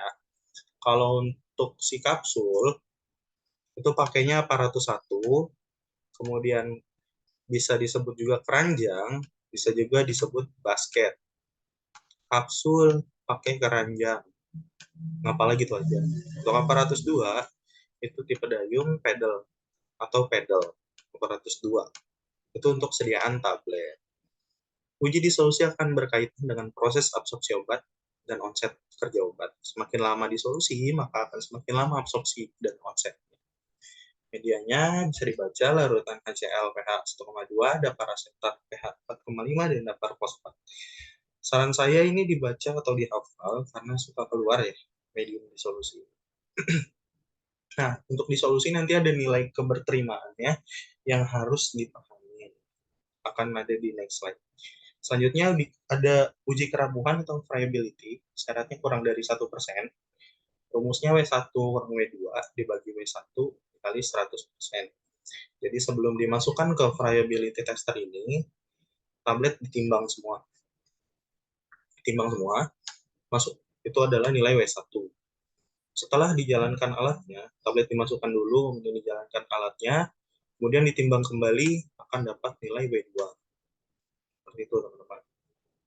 Nanti ketemu yang namanya friability atau kerapuhan. Kerapuhannya syaratnya adalah kurang dari 1%. Uji ini dilakukan untuk melihat ketahanan tablet atas guncangan yang didapat saat pendistribusian. Sampel total yang digunakan adalah 20.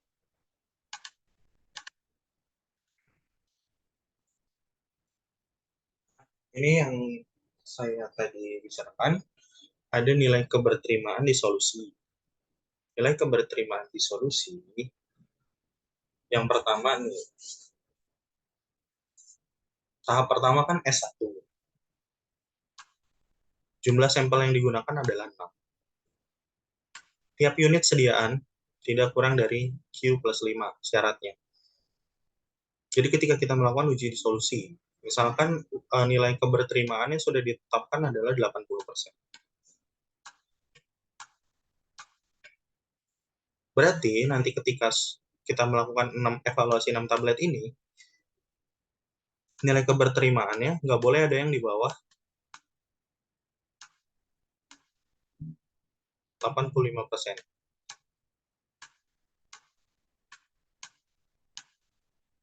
Ini kita anggap nilai keberterimaan. Ya kan? Si Q-nya itu 80%. Kita anggap Q-nya 80%. Karena di soal variatif ya. Ada yang 75%, ada yang 90%.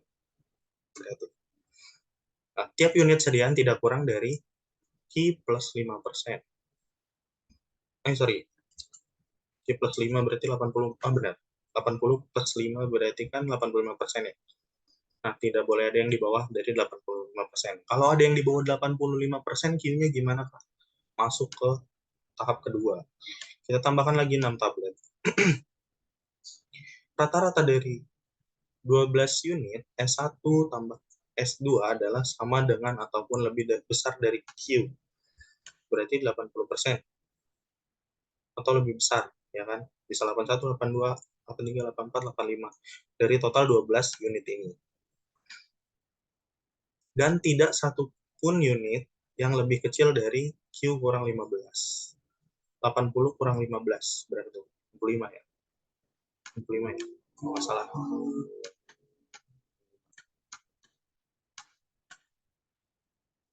Oke, 15 berarti 6. Ya, itulah. Itu yang S2 nih. Kalau misalkan ada yang lebih kecil dari Q kurang 15, gimana Pak? Masuk lagi ke tahap ketiga, tambah lagi 12 tablet. Rata-rata dari 24 unit, S1, S2, sama S3, total dari semuanya, itu sama atau lebih besar dari Q. Jadi di 80 atau lebih besar dari 80. Tidak lebih dari 2 unit, lebih kecil dari Q kurang 15, dan tidak satupun unit yang lebih kecil dari Q kurang 25%. Gimana teman-teman? Nilai keberterimaannya mudah dipahami?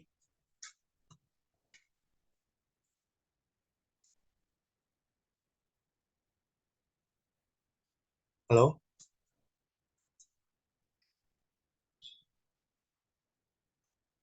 Jam berapa nih? 20.30. Setengah jam lagi ya teman-teman ya. Gimana nih? Cukup? Atau bisa nanti dibaca sendiri?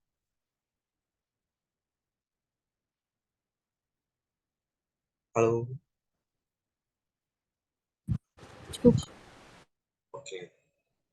Berarti eh, sebenarnya bisa mudah dipahami sih. Nanti caranya coba diandaikan Q itu punya nilai. Ya. Nanti kalau misalkan teman-teman ngebayanginnya kayak gitu, insya Allah mudah untuk memahami ini. Karena saya dulu untuk memahami ini pun agak susah gitu. Cuman akhirnya saya coba iseng-iseng, saya kasih nilai Q-nya. Keseragaman, kita masuk ke keseragaman sediaan. Ini banyak banget. Ini apa?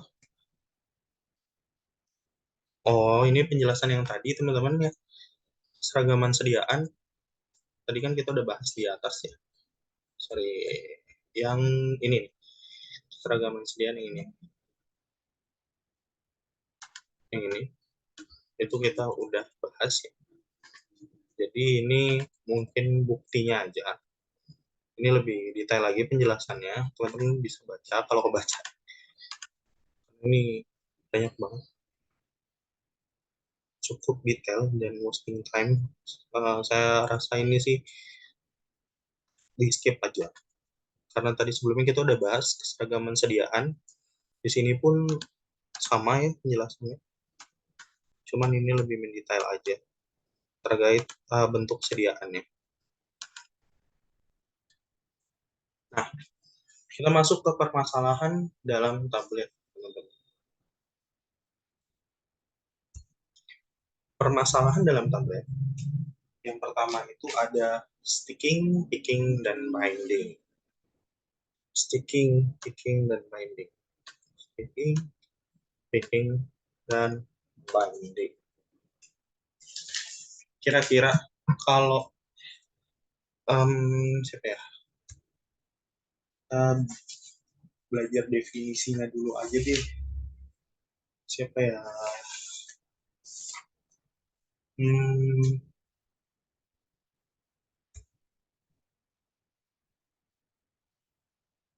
Mertianingsih.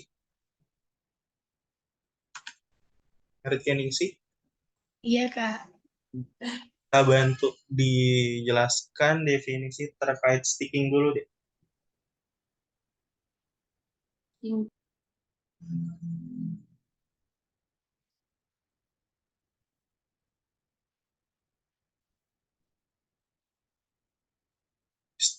Stick artinya apa?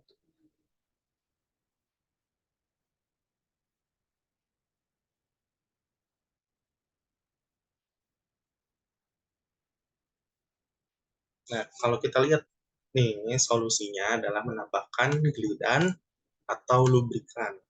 Jadi kira-kira sticking, picking, dan bending ini masalahnya ada di mana? Itu aja deh, Kak. Kak Mertia. Langsung tiga-tiganya. Masalahnya ada di mana? Kalau solusinya adalah menambahkan glidan dan lubrikan, kira-kira masalahnya ada di mana? Pada pencetakannya ya, Kak? Pada pencetakannya, betul. Di bagian mana? Tadi di awal kita udah jelasin tuh eksipien.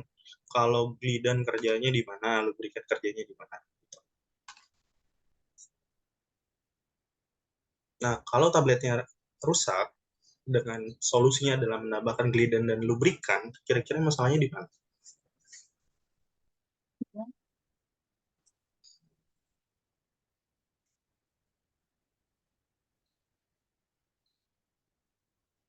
Berarti Di punch-nya bukan, Kak?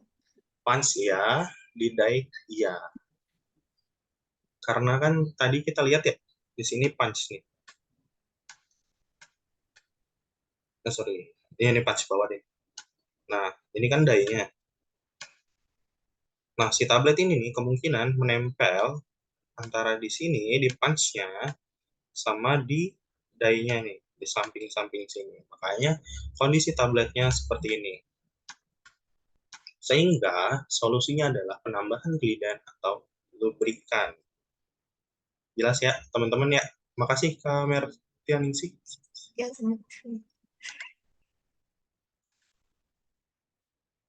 Nah, selanjutnya ini adalah chipping.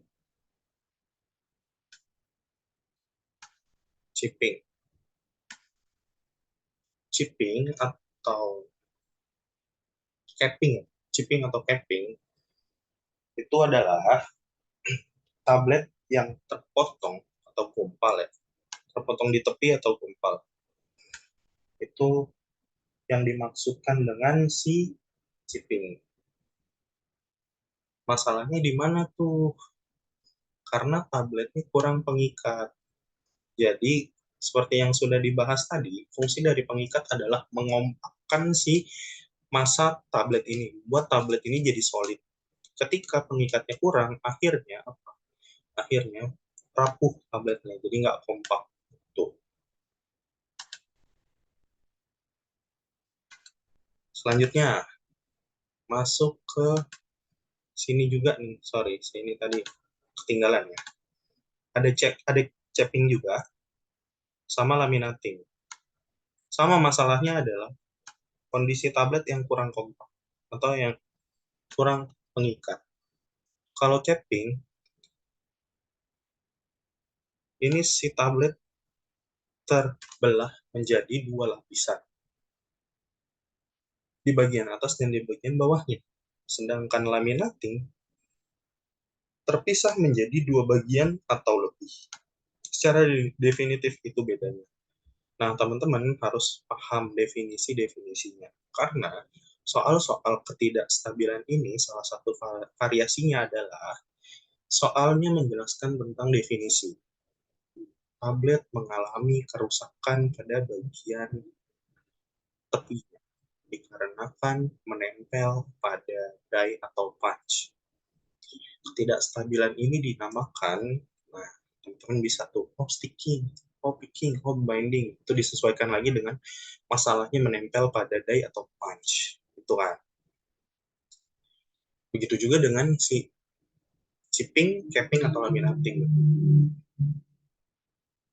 Tablet mengalami retak di bagian atas dan di bagian bawah sehingga membentuk dua lapisan.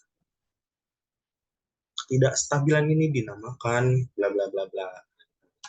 Kurang lebih seperti itu variasi soalnya kalau yang disebutkan definisinya di soal. Begitupun cracking ya teman-teman.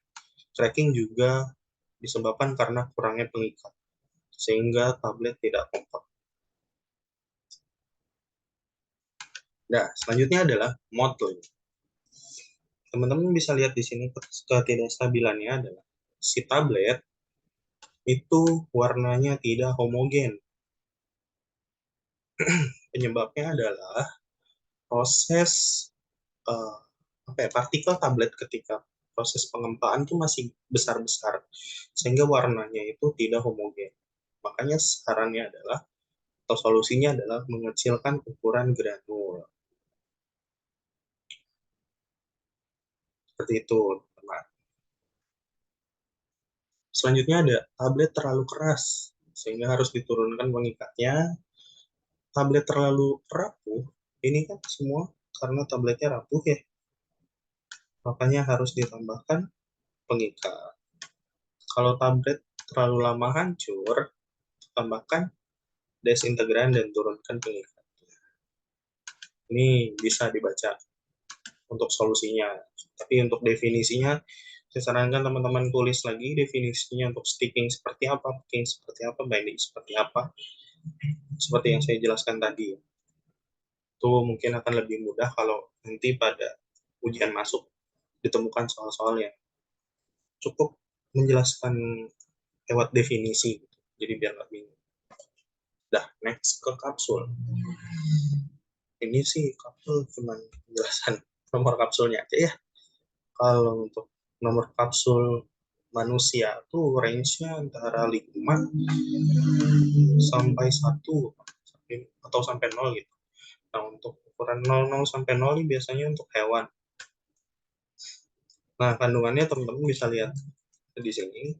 Untuk nomor kapsul 5 kan paling kecil itu 100 mg, sampai yang paling besar ukuran 000 terus 950 atau hampir 1 gram. Selanjutnya kita masuk ke sucrose. Untuk tablet, ada yang mau ditanyakan terlebih dahulu, teman-teman?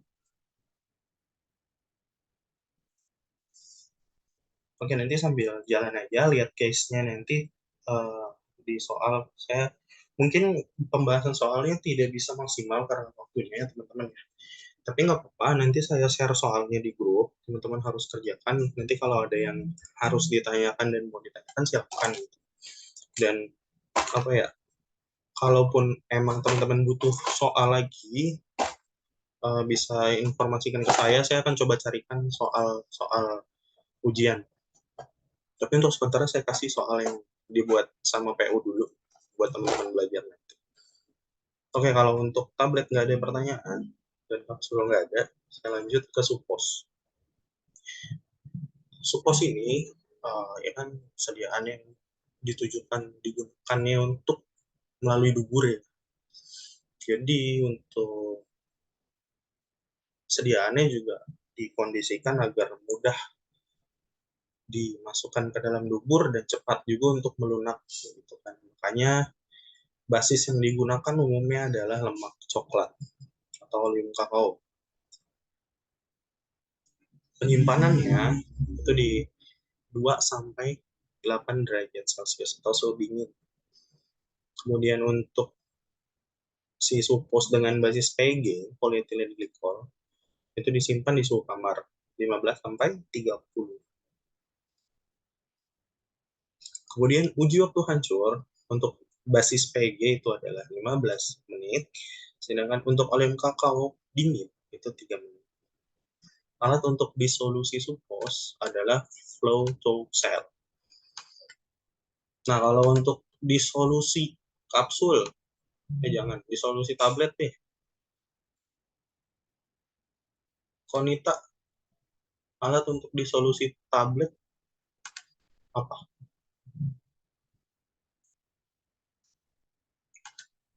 Alatnya sih satu-satu juga, cuman kan aparatusnya yang beda. Alatnya dulu apa, kemudian sebutkan aparatus berapa. Konita, untuk disolusi tablet gimana?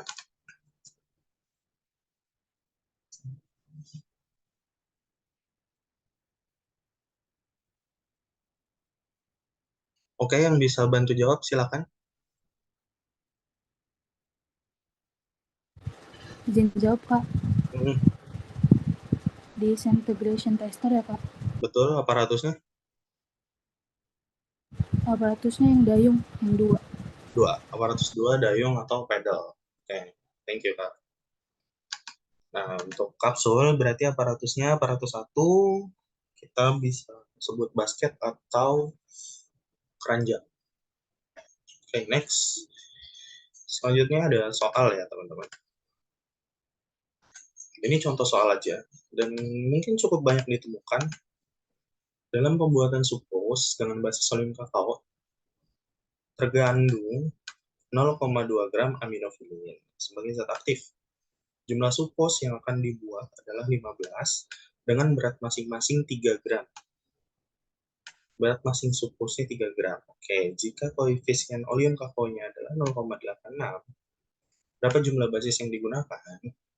Yang pertama, caranya adalah lihat bobot total supos. Bobot total supos 1 kali produksi. Ini bahasa saya aja biar mempermudah pemahaman. Jadi, pertama kita cari dulu bobot total supo untuk dalam 1 kali produksi. Jadi kita akan produksi 15 buah. Kemudian berat masing-masingnya adalah 3 gram. Tinggal dikalikan. 15 kali 3. Berarti berat total suponya 1 kali produksinya adalah 45 gram. Ini berat total 1 kali produksi. Selanjutnya kita mau cari berat aminofilin dalam 1 kali produksinya. Kita akan buat 15 buah dalam 1 kali produksi. 15 buah. tinggal dikali sama 0,2 gram ya kan. Satunya aja 0,2. Kita mau tahu 15-nya berapa. 15 tinggal kali 15 ketemu 3 gram. Berarti aminofilin satu kali produksinya adalah 3 gram.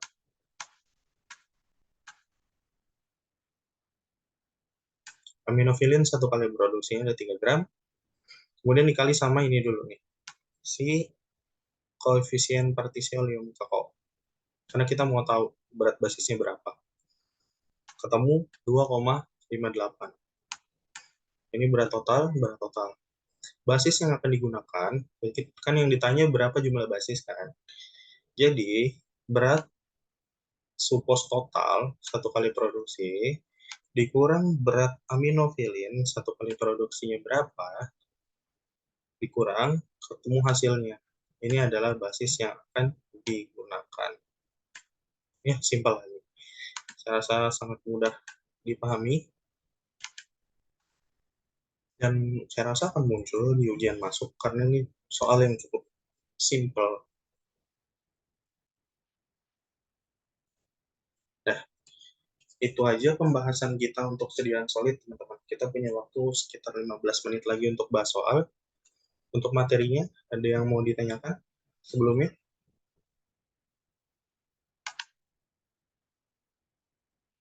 Oke, itu sambil jalan aja ya. Kita akan bahas soalnya semaksimal mungkin selama 15 menit ini. Saya sih harapannya ya kita bisa belajar bareng-bareng ya dari soal ini.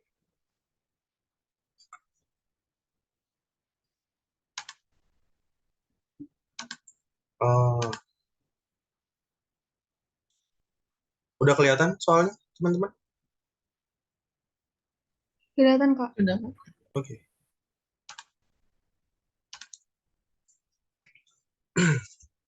Nomor 1, tolong dibacakan Akmal Wafik.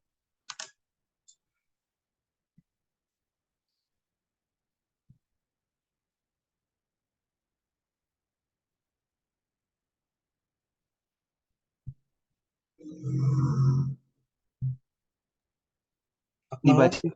Iya, dibaca. Dibaca dong. Dibaca aja, Bang. Ya, sekalian dijawab nggak apa-apa. R&D suatu industri farmasi sedang mengembangkan tablet furosemid 40 mg. Bahan tambahan yang digunakan adalah laktosa mononitrat, polivinil, pirolidon, pati jagung, MG-stearat, dan mikrositalin selulosa. Pada saat pembuatan terdapat bagian atas tablet yang melekat pada pencetak. Bahan apakah yang harus ditambahkan untuk mengatasi masalah tersebut? Oke, thank you. Jawabannya apa kira-kira?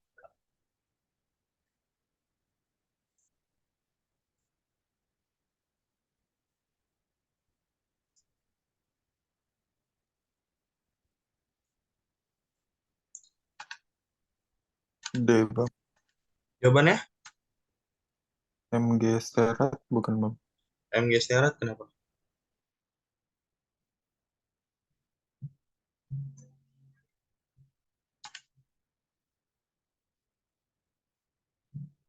Pada bagian atas ya. Kenapa kalau ada bagian atas ya? Oh, ini melekat, ya Allah. Oke. Thank you. Udah dibantu jawab Ahmad. Jawabannya bener yang D. Kenapa? Kita cari tahu kata kuncinya dulu di sini. Di sini kata kuncinya adalah sebuah masalah. Ya kan? Pada saat pembuatan terdapat bagian atas tablet yang melekat pada pencetak. Artinya apa? Kemungkinan dia adalah sticking. Ya kan? Melekat pada pencetak. Terlepas itu pada die-nya atau pada punch-nya, ini adalah melekat pada pencetak. Kalau misalkan dia melekat pada pencetak, solusinya apa?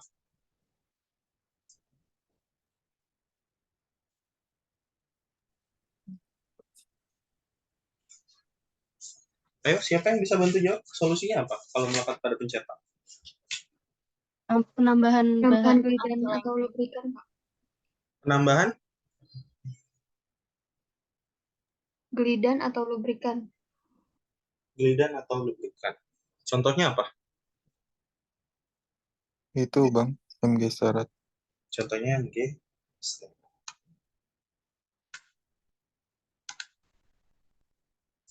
Antara lain bisa pakai ambilum, asam stearat, bisa talkum, bisa aerosil, seperti itu. Tapi dalam kasus ini, yang sebagai pengikat adalah MG stearat. Yuk, lanjut.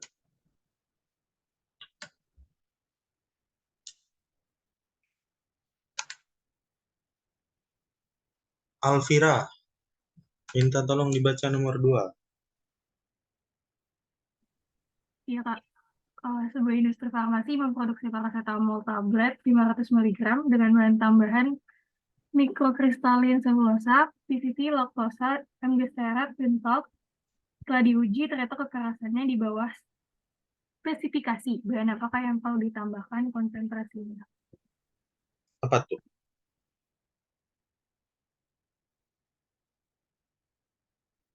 Jawabannya apa kira-kira?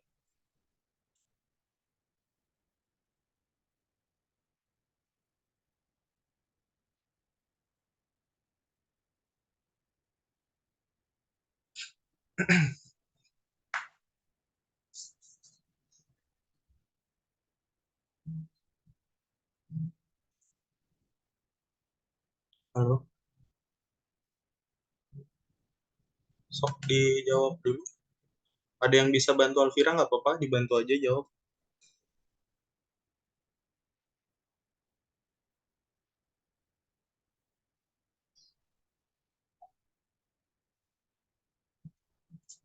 Oke, kita belajar bareng-bareng di sini. Sebuah industri farmasi memproduksi paracetamol 500 mg. Bahan tambahannya mikrokristalin selulose, PVP, laktos, MG stearat, dan talc. Setelah diuji, ternyata kekerasannya di bawah spesifikasi. Bahan apa yang perlu ditambahkan konsentrasinya? Ya, tadi di PPT ada ya? Laktosa bukan Kak? Laktosa itu sebagai apa ya? Di sini berarti kan kekerasannya di bawah spesifikasi. Artinya tablet terlalu rapuh. Kalau tabletnya terlalu rapuh di PPT tuh, diapain sih dia? Konsentrasi pengikatnya Kak. Pengikatnya ditambahin nih Bang. Yang mana yang pengikat? PVP Kak. VP Kak. Betul, nice. Nah, kurang lebih seperti itu kalau mengerjakan soal-soal yang kayak gini ya teman-teman. Cari kata kuncinya, cari masalahnya di mana, apa pertanyaannya. Dah, terus ini. Karena kadang ada soalnya yang 7 paragraf, pusing dah tuh kalau kita baca dulu soalnya. Kita baca soalnya, cari soalnya dulu pertanyaan apa, kasusnya gimana, baru jawab. Kurang lebih seperti itu. Oke, next. Chania Putri Afriyadanti. Nomor 3.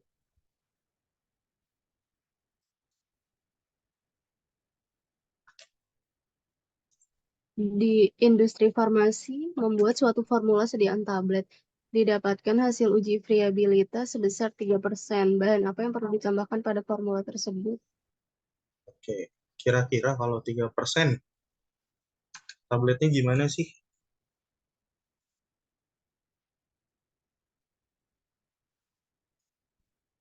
Coba dicek lagi PPT-nya. Nggak apa-apa, kita cek PPT.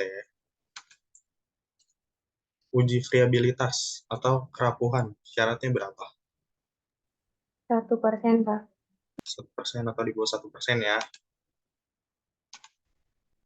Sedangkan, nah berarti ini kan masalah. Didapatkan hasil 3%. Artinya dia rapuh sekali. Teman-teman.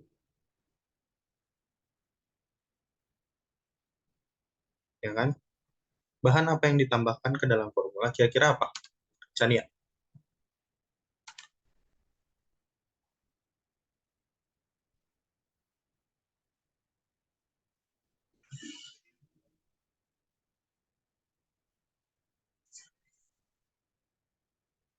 Halo, Jania. Kira-kira apa nih? Didapatkan hasil uji viabilitas sebesar 3%. Kita tahu uji viabilitas adalah uji kerapuhan. Tablet nggak boleh terlalu rapuh. Tandanya tablet terlalu rapuh adalah di atas dari 1%. Ya kan? Kalau di bawah 1% berarti tabletnya nggak rapuh banget. Kalau di atas 1% berarti tabletnya rapuh nih. Sama kayak soal nomor 2 sebenarnya masalahnya. Cuman bahannya aja yang beda. Kira-kira jawabannya yang mana? Povidon, Kak. Ya, gitu. Nice. Thank you, Jania. Oke. Sekarang ini Cut Alvira. Kita hitung dikit. Langsung baca soalnya, Kak. Ya. Suatu pabrik obat tradisional sedang melakukan penentuan jumlah karyawan. Diketahui dalam 1 tahun jam kerja produksi adalah 15.902 jam dengan rata-rata jam kerja tiap personel adalah 1.500 jam per tahun. Berapa jumlah personel yang dibutuhkan pabrik obat tradisional tersebut? Oke, thank you. Jawabannya gimana? Udah tahu? Kadang emang UKM nggak ketebak soalnya. Atau ujian masuk juga bisa jadi ini keluar kan. Nah, silakan. Yang lain juga nggak apa-apa kalau ada mau bantu jawab. Tapi simpelnya gini teman-teman, diketahui dalam 1 tahun jam kerja, nggak apa-apa teman-teman yang lain sambil ngitung ya.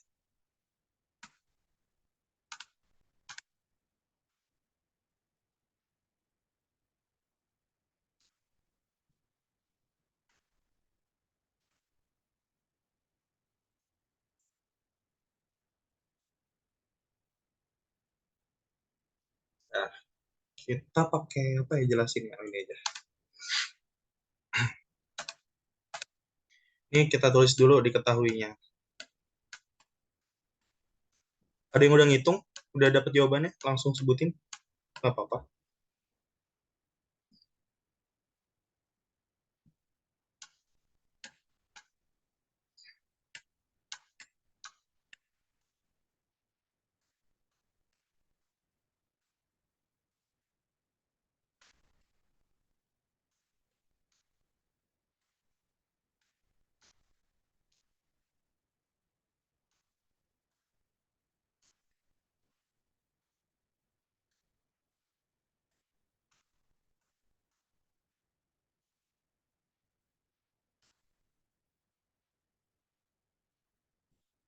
Kemudian rata-rata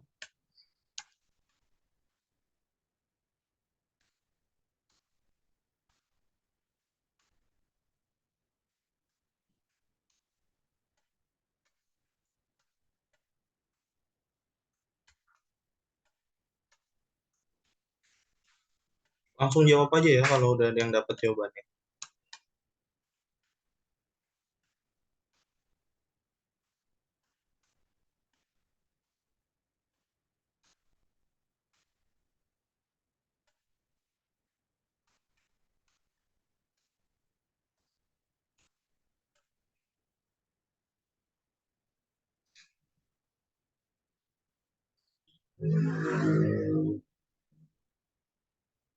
Nah, teman-teman, mungkin ada yang bisa jawab dulu. Masuk aja nggak apa-apa kalau udah ada jawabannya. Kalau belum, kita langsung lanjut nih. Udah belum?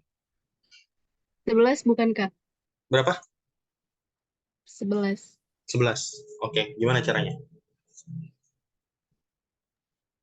Tapi nggak tahu sih ini bener apa enggak, Kak. Ya, nggak apa-apa. Kan kita belajar bareng di sini. Eh, Kalau aku sih mikirnya ini kan jam kerja dalam 1 tahun itu kan diketahui dalam 1 tahun jam kerja produksinya itu kan 15.902 jam. Nah, terus di sini Betul. ada rata-rata jam kerja tiap personel kan adalah 1.500 per jam. Berarti kan Betul. 1.500 jam per tahun ini kan untuk satu personel. Nah, Betul. berarti tinggal 15.902 jam ini dibagi 1.500. Nah, itu kan dapat tuh untuk berapa personilnya? Betul. Nah, itu Betul. kan hasilnya 10,6-an. Kan nggak mungkin 10,5 tuh orang, jadi kemungkinan 11. Oke, nice. Jelasannya bagus. Thank you, Kak. Udah bantu jelasin. Benar, untuk soal seperti ini, kita nggak bisa terpaku sama rumus, teman-teman. Wih, rumusnya gimana? Nggak bisa. Ini harus mainkan logika kita. Suatu pabrik bertradisional sedang melakukan penentuan jumlah karyawan. Diketahui dalam 1 tahun, setahun nih, jam kerja produksinya adalah 15.902. Jadi 1 tahun untuk produksi itu segini, 15.902 jam. Nah, 1 orang kerjanya tuh 1.500 jam per tahun. Tinggal dibagi, ya kan?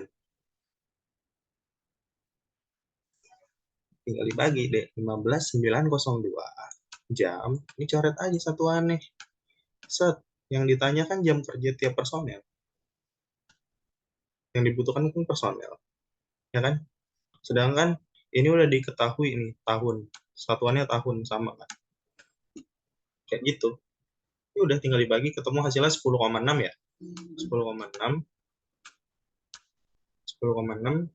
Orang kan nggak mungkin 10,6. Benar, terbukti. Nah, jawabannya 11. Nah, teman-teman, ini udah jam 9 ya. Saya share di grup, kemarin jadwalnya sampai jam 9 sih. Saya nggak mau makan waktu teman banyak-banyak, karena saya takut teman-teman punya keperluan lain gitu kan. Saya juga bukan dosen yang suka panjang-panjangin waktu belajar gitu. Jadi ya sekian aja pemaparan dari saya. Kurang lebihnya sih saya mohon maaf karena kita sama-sama belajar di sini. Kalau misalkan ada yang salah dari saya silakan dievaluasi. Kalaupun iya nanti di-share Akmal soalnya. Di belajar bareng-bareng. Kalau misalkan nanti ada yang nggak tahu silakan ditanya di grup. Saya akan bantu jawab semaksimal mungkin gimana pun soalnya gitu. Itu aja untuk hari ini, teman-teman. Sekian pemaparan dari saya, kurang lebihnya mohon maaf. Assalamualaikum warahmatullahi wabarakatuh. Waalaikumsalam. Waalaikumsalam. Waalaikumsalam. Terima kasih banyak, Bang. Kak. Yuk. Terima kasih, Kak. Ya, setelah ini saya share ya soal. Makasih, Bang. Yuk, sama.